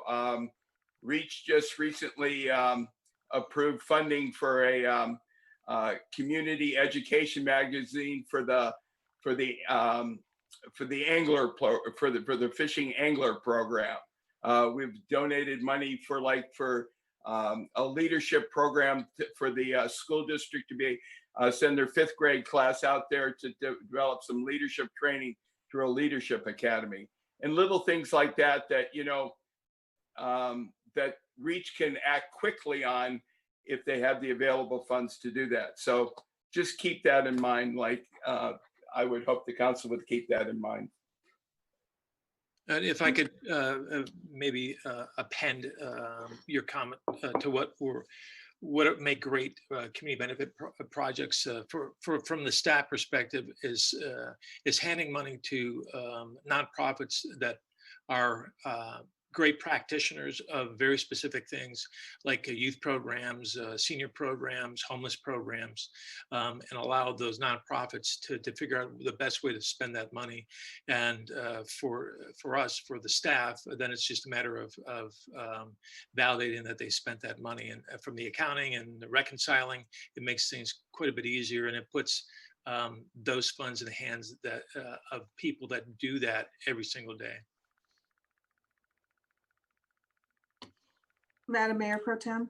Yeah, thank you, Madam Mayor. I just have one more thing to add here is that one of the outcomes that we're all looking forward to is to do some joint press releases, get the word out about how we're working together on identifying these priorities for our community and how it's hand in glove with the city and the Harbor District. And so I know that is front and center on Mr. City Manager's list to start developing and crafting some of those messages that are going out in the community. So I appreciate that. It's not just check the list and we can move forward and fund some things, but it really is more of an active and dynamic relationship that we have with the court. So thank you. Excellent, excellent. Okay, so we have, I'd like to entertain a motion and a second for this item if we're ready to do so. Councilman Gama, did you have a comment? Yes. So I'm want to be clear on what we're actually doing. There's 20 projects here. Are we voting to move forward on all 20 projects? Yes, that is correct. We've reviewed these a few times now, and they were also submitted for approval to the port. So that is indeed what we're doing. So when I look at the first one, I wonder if it's going to cross over into the master parks plan, because we just heard from them. We're talking about restroom upgrades possibly. And it talks about beach women's restroom doors. So it's just, I believe Mr. City Manager has made this list on a backdrop against other plans and other projects such as this capital improvement plan. Does it belong there, or does it belong in another pot of money? So Mr. City Manager Brad, do you want to comment on that, please? Yeah, that particular project, independent of the master parks plan, was, in executing that plan as well as the strategic plan and the general plan are a little ways off. This is an immediate need, independent of those planning initiatives. And it's not what I would call a very expensive one, it's just doors. But I think it would be fair to say that any member of the female visitor group that went to that restroom would agree that that is the #1 priority in the city, at least in our recreational areas. So I don't think that interferes or conflicts with any of these other planning initiatives. My wife would certainly concur to that. It's been on our list. It's been an issue for a long, long time. It has been on my list to get addressed for many years being on this council, let me tell you. What about the gender equivalence? I mean, certainly, that would be okay to me. Well, again, my point is that what if, and I don't know this, but what if we decided to rehab the total restrooms down there? I just want to make sure that we're not putting new doors just to tear them down and rehab the whole restroom. So that one jumped out at me. The police body cameras, I thought that was going to be taken care of through a grant or something previously, but there's a $13,000 program that looks at a split on another grant. This is specific to body cameras. One of those serving the community initiatives in the current context of policing and a variety of different protests. So that was a new addition to that project list. And by the way, that's only an installment. This is a 5-year program. It captures every engagement. It records it. It's evidentiary. It's all the things that you would want in order to demonstrate that our policing techniques, our engagement with our community services are about serving the community equitably. So did you mean to say that there's a continued investment into the body cam system over time? Yeah, that would have to be accounted for in future year budgets. This is just the first year of a 5-year, $150,000 total investment. Okay. Councilman Burke? Yes, thank you very much. As our police department is the first responder for emergencies out at the port, this would be a great crossover kind of investment. So this is a very good one to have. Okay, so the recommendation says approve the 20 City Port Standing Committee recommended community benefit projects valued at $253,915. Consider, recommend, nominate additional projects for remaining FY 2019-2020 community fund balance of $85,000. And to consider, recommend, nominate future community benefit fund projects either as backup projects for FY 2019-2020 project under execution or for future fund balance program. So do I have a motion and a second? Move to approve. Okay, I'll we have second that. all right. Madam Clerk, would you like to take a roll call vote, please? Yes, ma'am. Councilmember Rollins, Yes. Councilmember Burke, Yes. Councilmember Gama, Yes. Mayor Pro Tem Munoz-Schnapp, Yes. and Mayor Hernandez. Yes. Motion passes unanimously. Okay, excellent. Thank you again, Mr. Connors. Really appreciate the work on this. And thank you to the Oxnard Harbor District. Good partner in this whole endeavor. Indeed. Yes. Okay, moving along to item 12, Beacon member dues increase. And I believe we have a staff report also from Mr. Connors on this. Mr. Connors? Yes, thank you, Madam Mayor. Recently, several actions at the board from Beacon identified a need for an executive director, and to fund that, the 7-member participation was going to be asked to increase their fees, their membership dues, approximately 100%. In our case, it's going to be more like 160%. Due to a correction to our pre-existing dues of $9,000. It will be upgraded to $25,000 with the anticipation that with a permanent professional executive director, advocacies for a variety of different things relative to our shoreline, beach erosion and beach sand replenishment will be accommodated. We do have an input from Councilman Gama, and I also believe we do have representatives from Beacon potentially online. I'll check with the city clerk. Yes, sir. I believe Mr. Brennan is available. He's just logging on now. Very Okay, good. with that, Mr. Gama has a presentation, and I'll have that queued up. Okay, very Thank good. you. Waiting for it to be queued. So being my first year on the council, I became the board representative, representing the city council on the Beacon board. And we set out on a couple goals in regards to what the city of Port Hueneme would get out of the Beacon relationship. And so we really wanted to obviously hone in on the erosion issue here at Port Hueneme. And we wanted to bring the stakeholders together, the Port of Hueneme and Naval Base Ventura County,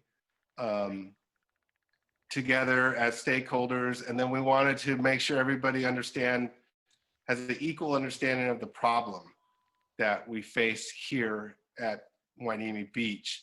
And so are we going to queue up this brief presentation? Sorry, Councilmember Gama, I'll have it just one moment. Okay. So the main objective is, because one thing that I noticed was that if you talk to somebody at the port, they would have one interpretation of the problem. The city may have a little different interpretation of the problem, and then the Navy base had their own interpretation. So we wanted to get everybody on the same page, and Beacon was really instrumental in helping us achieve that. And I think you all remember when we had our regional meeting, as we called it, where we had a representative from the Navy base, and I think we had the meeting over at the Port of Hueneme's office. And it was really important to dig deep into the history of sand replenishment and make sure everybody understood the problem that we faced to the point of an emergency operation back in 2014, moving beyond that and what happened. So real quickly, this is a pre-Port of Hueneme photograph.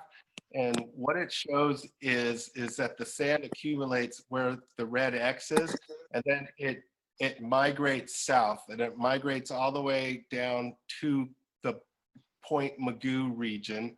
So there's this natural southern flow of sand. Next slide. March 13th, 2019 was the moment when the latest dredge cycle completed, and you can see that the sand is there and it's protecting the Port of Hueneme, and that's something that we've come accustomed to seeing every 2 years. Next slide. So this is a little different angle, and you can see where it says Hueneme Beach. That is the amount of sand that was positioned, and I can't remember the exact amount, but it was below the recommended 1.2 million cubic yards of sand that the Army Corps of Engineers back in 1960 determined that was needed on an annual basis. But we get the sand on a biannual basis every 2 years. So this is what it looked like March 13th, 2019. Next slide. And this is what it looked like before they deposited the sand. And you can see that this seawall was not designed for direct wave impact. And so when there's that berm of sand out in front of it, it's a protective measure. And so when we get to this point, and this is where we are right now, the Port of Hueneme at times has to spend money to reinforce this pinch point here. You can see the water on the other side of it. So it gets beat up with big swells and the lack of sand there. And then the port is affected because they have to come out and reinforce that area periodically. So next slide.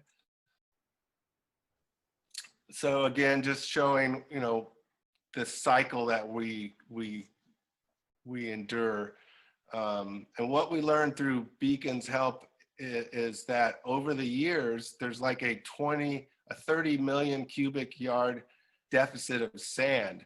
And so you could see down beach, that area that doesn't have sand, if you go back several 20, 30 years ago, we were in a really good cycle when we would get plenty of sand and the beach would be fortified all the way down. So next slide, please.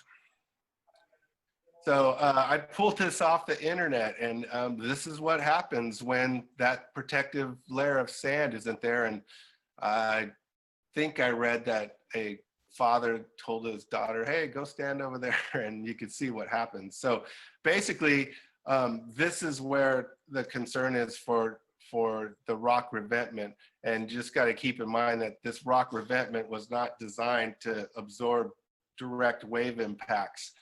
So you can just imagine, the cumulative effect of that. And we have seen the port have to truck in these large boulders to stabilize that area, because it does get beat up quite regularly when there is no sand.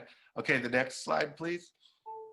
So this is what it looked like July 4th with the sands all gone. You could see the waves breaking up on the walkway to the lighthouse. Several rocks, volleyball size, get strewn across the roadway. And so this is just, I'm just trying to demonstrate that, the Port of Hueneme is a stakeholder in making sure that we have adequate amounts of sand. And you can see on the photo on the left, that's a rather large swell, and our beach is rapidly disappearing. Okay, next slide. So this was a picture taken over, I think, 25 years ago. Will would probably know better than I when these storage tanks were constructed, but you can see that there's a dirt road to the lighthouse. And this is a relatively calm day, so you're not seeing the water splash over, but this is probably an area that could be negatively impacted if we ever had a breach along that seawall. So the next slide. So this is the picnic areas that we lost in 2014, 2015, and for our entire lifetime, these picnic areas were there and able to be used. And, they lasted for 47, maybe even longer years, but now they're gone because of this accumulated sand deficit over the last 20 to 30 years has made those unable to continue on. So next slide. So Beacon was very helpful when the emergency came in 2014, and you can see that, and those of you that were here, you can see that the beach is completely gone, and the wall is right there on Surfside Boulevard, or Surfside Drive, excuse me. And so this is the dilemma. This is what happens if we don't get our sand delivered at the right time. And we had to take emergency measures to save Surfside Drive effectively, and it came at a big cost. And I put it in, and Beacon was very helpful in getting these emergency projects taken care of. Next slide. So earlier this year, we all got together out at Point Mugu, and Captain Chisholm showed us around. And this rock revetment you could see here is a protective measure that they're having to take because of a lack of sand. And the sand that we bring into Hueneme Beach, migrates south, and eventually it would get down here. So our lack of sand over the past years has not only impacted the Port of Hueneme with the city of Port Hueneme, but also Point Mugu. And I can tell you, as a little kid, when I went camping out at Point Mugu, there was no rock revetment. It was all sand, and sand was all the protective area measure that kept the water from intruding in on the Point Mugu wetlands. So you could see a rock revetment growing up at the Hueneme Beach, this rock revetment growing, and if this sand deficit continues into the future, at some point those rock revetments will probably grow into each other, just as a purely protective measure. So next slide. So here we are this is a critical building, and you can see the level of the rock revetment that's there to protect it. And interesting enough, when we all went on this tour, Mayor Hernandez was along, and county people were along, and port people, I believe, were along. As we're at this point, trucks were coming in and delivering more rocks to shore up the protective rock revetment. So again, I'm just trying to show that our lack of sand at Hueneme Beach has an effect downstream. And then one more slide, please. And so going back tens of thousands of years, the sand would make it all the way south, and then there's Colegas Creek, which would deposit sand, and the sand would make it around Point Mugu Rock, and the sand hill, as we know it, was created by winds. So I wanted to show this slide because the county and Caltrans recently had to shore up the road right here. A number of you may remember this, because of a lack of sand. So and that concludes my brief PowerPoint. But so the point that we're trying to make is that this is a regional problem, and we need a regional approach to solve this problem. And I've found Beacon to be very helpful over this last year in trying to bring the stakeholders together and get us all working together and get us all to understand that it's a regional problem that can have dire consequences, as we saw in 2014. There are 7 members of Beacon, and the situation that we find ourselves in is that the executive director position was held by Brian Brennan, and Supervisor Bennett's office allowed him to delegate a lot of his time to be the executive director of Beacon. And while Supervisor Bennett's being termed out, so that situation is not going to be available to us anymore. So the 7 members of Beacon have all agreed to this increase in order to continue on and continue to work together regionally to combat what some people call sea level rise. And for us at Hueneme Beach is trying to remediate that problem that was caused with the installation of the Port of Hueneme, because it cut off the natural flow of sand.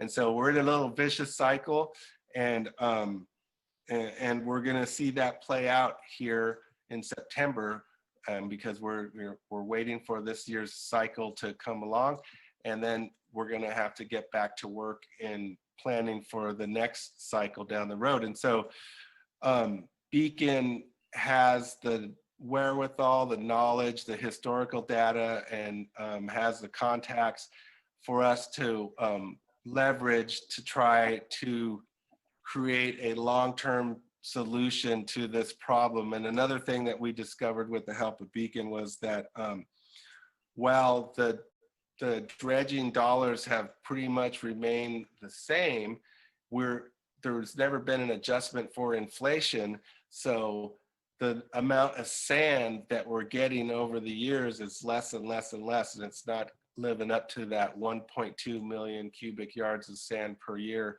that was determined by the Army Corps of Engineers was needed to keep the status quo, to keep Hueneme Beach viable. And going back to that one slide, those picnic areas were there for, I believe, maybe even over 50 years, but they were there for a very long time, and now they're gone. So Mark Baylor is available, and I'm sure he has a couple comments he would like to make. So I'd like to turn it over to Mark.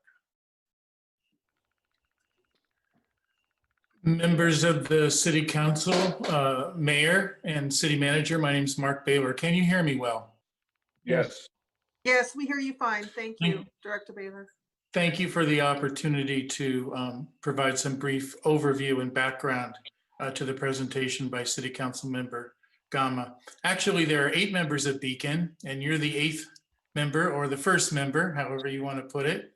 And I want to just address a couple of issues that are in your packet that you've probably read already, but let me just emphasize them. As Councilmember Gama mentioned, for 12 years, Beacon has had a subsidy from the First District Supervisor's Office in Ventura County, Supervisor Bennett, to provide for Executive Director services to Beacon. With the terming out of Supervisor Bennett, the availability of Mr. Brennan to be the Executive Officer will end. Beacon has engaged for almost a year in a transition planning process with a subcommittee of the Beacon Board, including a representative of the City of Point Hueneme, your representative, Councilmember Gama, to address its long-term financial planning. I've been a consultant to Beacon and served as the Deputy Executive Director, and in May was chosen by the board to become the Executive Director. I want to address the issue of dues. There are 3 dues categories for Beacon members: small city, big city, and county. And as Councilman Gamma mentioned, the request and the recommendation of the Beacon Board was for 100% increase of the categories of membership. So why is Point Hueneme being asked to increase its dues by 160%? Well, for the last 5 years, the City of Point Hueneme has requested a discount rate to the small city rate, and the Beacon Board granted that discount. And so for the last 5 years, the city has enjoyed that discount. In conversation with your representative on the Beacon Board, Councilmember Gama, and in a subcommittee process of the Beacon Board, so 5 of the 8 jurisdictions, but 5 of the 10 voting members who have been meeting for the last 6 months, came up with a proposal to request the city to meet the small city category dues. I would report as of tonight, before you will take your vote, 7 of the 8 member agencies have approved the 100% dues increase, both counties and the 5 of the other 6 cities that are members of Beacon. And then I'd just like to make a couple of points that the board chair from Beacon would like to provide to you, and that is that Beacon has made a strong commitment to the City of Point Hueneme over the last few years to assist the city and partner with the city. And as Councilmember Gama mentioned, we assisted the city and partnered with you on a sand summit. We intend to do that again. And we intend to strengthen the partnership with the city because, as was mentioned, sand is a regional resource, and providing sand through the sand trap in Channel Islands Harbor, which is a federal obligation, provides sand to the entirety of South Ventura County. I'm here to answer any additional questions you may have about the proposal before you tonight. You have the commitment of your partner member agencies, including the City of Oxnard. There are 6 city members and 2 county members, to continue and strengthen the partnership with the city. And with that, I'll finish. And again, thank you for the opportunity to speak to you tonight on this request. Yeah, and if I could just add one more thought, is that the City of Oxnard has agreed and is a highly involved member of Beacon. And what's interesting about the City of Oxnard is they do not have a sand problem. They have, you know, the sand between the Santa Clara River and the Rudder Room, Channel Islands Harbor Sand Trap. I mean, there's a tremendous amount of sand there. And the problem for us on the other side of the port of Hueneme is getting it around the corner so that it could do its natural thing and feed down shore. So, you know, we have to engage and work really hard to communicate to Washington how important this is. Otherwise, those rock revetments are just going to grow towards each other, and you know, I don't think that is a viable option down the road.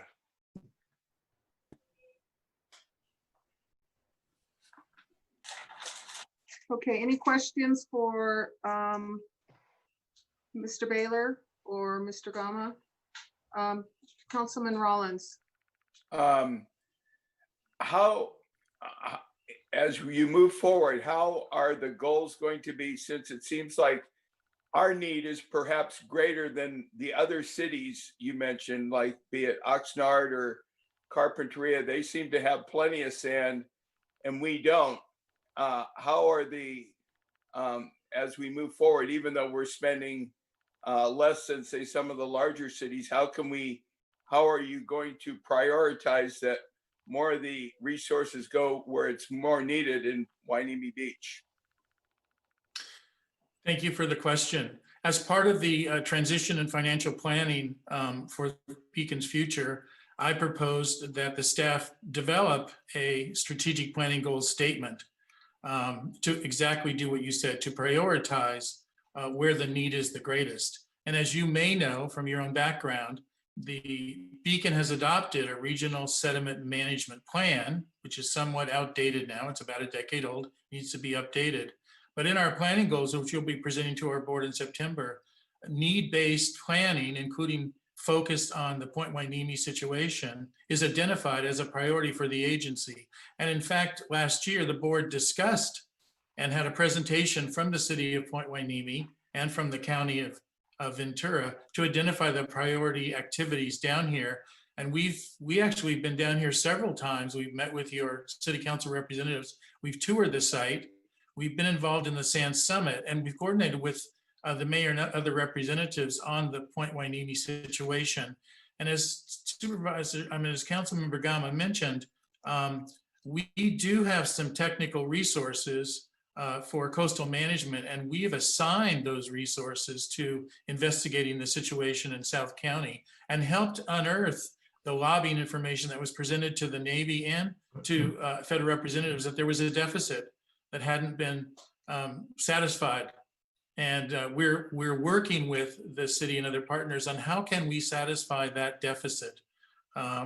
So I think the priority for your situation has been identified, and the board will formally look at these planning goals over the next several months. And I presume that they will adopt the staff's recommendations as they've been involved in the discussion today. Thank you. Any other questions or comments? Okay, so I've served as an alternate on the Beacon board. I haven't been to a meeting in this past year, and I can attest to the fact that Beacon was very instrumental in assisting us with the technical information and historic information that we needed to implement a collaborative workshop with the other stakeholders. We put that together as a way of making sure people understood what the real problem was. Beacon was certainly instrumental in that. It's actually, they don't work directly with Washington, D.C. and the Army Corps of Engineers in securing the sand. That's the responsibility of the county. However, I consider Beacon a sophisticated organization. I think that they have the capability to continue to deliver the information that we can be using and will be using in the future as far as our erosion is concerned. I am not excited about a $15,000 increase. I know that our council's concerned about what the return on investment is. I also need to say that I don't know how the other cities have had the ability to make this decision at this point, because this is now up for discussion with us. We've not had an opportunity to really look at or analyze our continued membership in Beacon until now. And I understand you're getting ready to take a vote pretty soon. Is that not correct? Correct.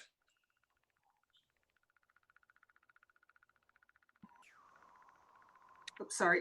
And that date is on the 24th? Is that you're making a Yes, decision? it's coming Friday. Okay. It's coming Yeah, Friday, and regularly so in a scheduled short July. Okay, so in a short period of time, we've tried to look at some options of other organizations. I haven't had a whole lot of time or found much out there that measures up to what Beacon can do. But that doesn't say that I'm still in agreement with the increase of this size. What I would like to recommend is that we direct staff to investigate an equivalent, but in the meantime, a possible equivalent organization, but in the meantime, let's go ahead and proceed with the dues increase. And we'll just see how things work out this year. I appreciate all the work that Beacon has done, but we have to be good stewards of our city funds here. And I think it's important that we really look at the value of our membership. And I would like to go ahead and recognize Madam Mayor Pro Tem. Yeah, thank you, Madam Mayor. Thank you, Mark, for joining us in tonight's discussion. And thank you, Councilmember Gama, for the presentation.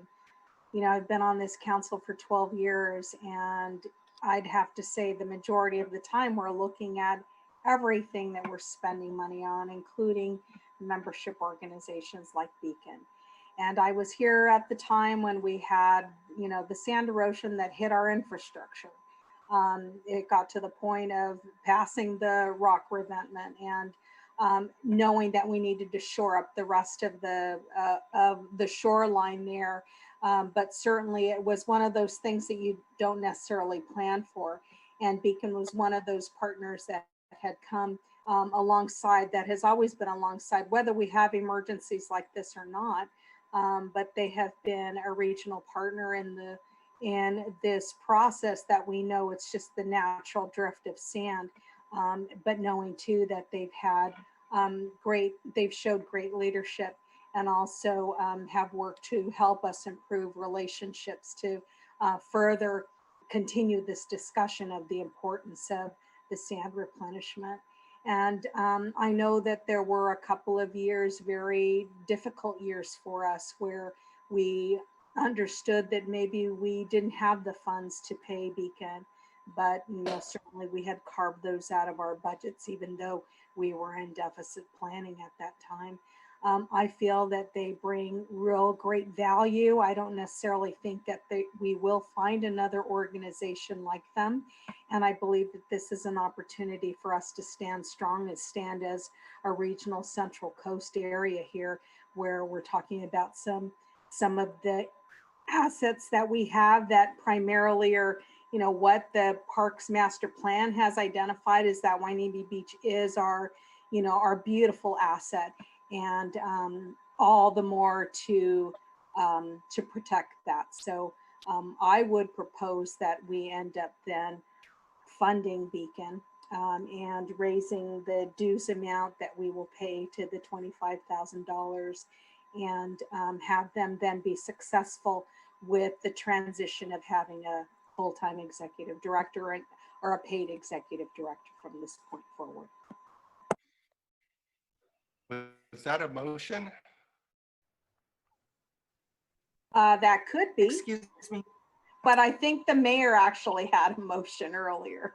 Well, it was a recommendation. Absent of any motion, is anybody prepared to make a formal motion? Because I made a recommendation that was just coming from me. All right. So I would make the formal motion, but it sounds like we have still some discussion going on here. Okay, let me see what Councilman Berg has to say. Councilman Berg, go ahead. Yeah, if we're going to be members, we should pay our fair share, and that sounds like a good number. I make the motion that we increase our dues to the recommended amount, but that we also continue to, you know, investigate alternative equivalent services, which, you know, are probably not going to be out there. We got to understand that. So it kind of sounds like my motion too. Yeah, look, yeah. So I'll make the motion. Co-motion. I second it then. All right, very good. Okay, we have a motion and a second. Madam Clerk, will you take the roll call vote, please? Councilmember Burke, Yes. Mayor Pro Tem Munoz-Schnapp, Yes. Councilmember Gama, Yes. Councilmember Rollins, Yes. and Mayor Hernandez. Yes. Motion passes. Excellent. And let's try to remember to talk about this early next January, okay? So we don't leave it to the last minute. Yeah, So thank you. I would just like to add that we will begin discussions on organizing our SAND Summit again, and then we'll monitor the actions that's going to happen here, hopefully in the next couple months, and hopefully we're going to going to be on schedule, and we'll get back to planning for the next cycle after this cycle. Very good. Okay, we are now on the agenda portion where we take council member reports, comments, and requests for future agenda items. And I'll begin with Councilman Rollins. Just one point. I recently attended the Ventura County Air Pollution Board, and I was apprised of a grant that I would request staff to look into. They have grants right now to pay for electric lawnmowers. And the advantage to electric lawnmowers are a number. First of all, they prevent pollution. Second of all, they're more healthy to the employees who use these things because there's less emissions.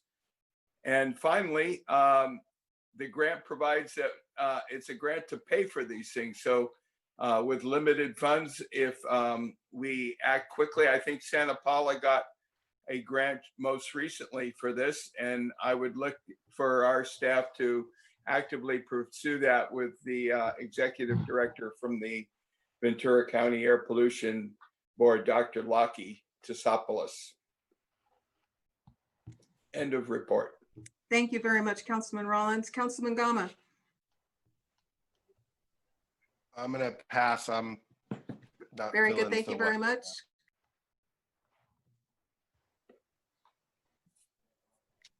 Councilman Berg. Yes, thank you.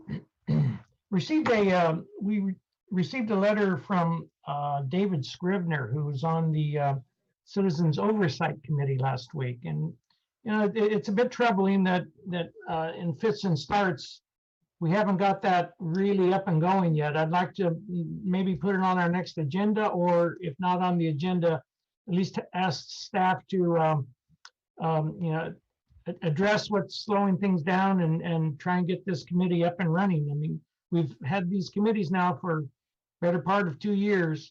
Maybe it's time. Okay. I think we've got a full committee now, full commission now, so we should be good to Both go. of them. Yes. Thank you very much. Thank Okay, you. Madam Mayor Pro Tem. Yes, so went ahead and in committee with the city and relationship and developing additional opportunities there. Madam Mayor Pro Tem, your audio is not coming through very clearly. Maybe there's something you can do on your end. Is that better? So far. Okay. Continue, So thank you. yeah, moving right along, the California Joint Powers Insurance Authority, just to let you know that in the June board meeting or executive committee meeting, it was decided that the city of Port Hueneme would not be on that list anymore. And that was the list that said that of any claims that would be filed against the city, that the city would have to pay $250,000 first before JPIA kicked in. We were on that list when we had the PIP with the JPIA several years ago. We came out of that, the PIP, Performance Improvement Plan, and just recently we dropped off that list with an executive committee board action. So just wanted to let you all know that we don't have that anymore for the city, and that's really good news. On the Sister City Committee, I did extend the opportunity for the rest of my colleagues to join the virtual conference that we had. And this year's event was supposed to be hosted in Santa Fe, not San Antonio, but San Antonio did have a couple of guest speakers. And I did attend one of the 2 days. And it was really interesting to know that sister cities and relationships continue to be built and solidified during this COVID time. There were several of the international cities that actually sent PPEs to US-based sister city programs during the whole, you know, when COVID hit the United States. And so it was great to know that, you know, it's a reciprocal kind of relationship. And each of the cities really is intertwined with their sister city committees. So great report on how this world is a much smaller place, and that others tend to join us in our efforts if we have emergencies here versus, you know, the US and the international cities. Many of them reported that out, and then ideas of how they continue with sister city relationships during this time that people can't travel. Very creative ways of doing that. With regards to the Port Hueneme Water Agency, we did find out that there were a couple of days that the water plant was not in operation because of either ongoing upgrades or updates that Edison had, and that took our system offline maybe a couple of hours, and a couple of other things with Calleguas. But for the most part, the water treatment plant was in operation. And then with VCOG, not so sure if we're going to have that annual meeting here coming up in Moore Park, but more coming for this group, just with updates about where we stand with COVID and all. That's it for me. Thank you very much. Just quickly for me, I wanted to ask Mr. Connors if you could ask our city PIO to consider a public information program on census, on making sure people are completing their census forms. I know a lot is being done. We had them out for feeding the front line. But I noticed that Santa Paula's got a, they've got a logo, they've done some branding for their census marketing. So if we could maybe take a look at that and see if that's something that we can do as well here for Port Hueneme. Just another way to get the word out to make sure that people are completing their census forms. Also, I will continue to ask for a presentation from our continuum of care people from the county to talk about homelessness. And with that, I'd like to thank also Chief Salinas for requesting the backpack medicine volunteers to come out and check with our homeless population in Hueneme. I believe they're going to resume visits in August, if I'm correct, in what Chief Salinas had shared with me.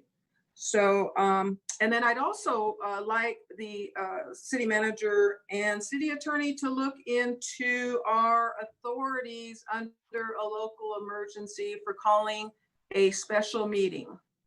We are under a local emergency. We should have the authority to call a special meeting without all the constraints that we appear to have. So if you could revisit that, I would appreciate that very much. And with that, our next meeting is not until September 8th, 2020. We are going to be off for the summer. Some of us will be still in meetings, but I wish everybody a very safe summer. It's going to be different for all of us. I know, wearing masks and curbing our traveling, but wherever you go, please be safe. And I'll say good night. Thank you very much for your participation, your attention, and all your hard work. And thank you, staff. Thank you, Charles, for helping us today with the Zoom conference. Thank you, Christy. And I especially liked the American flag. Thank you, Charles, for that. Good night. Good night. Night.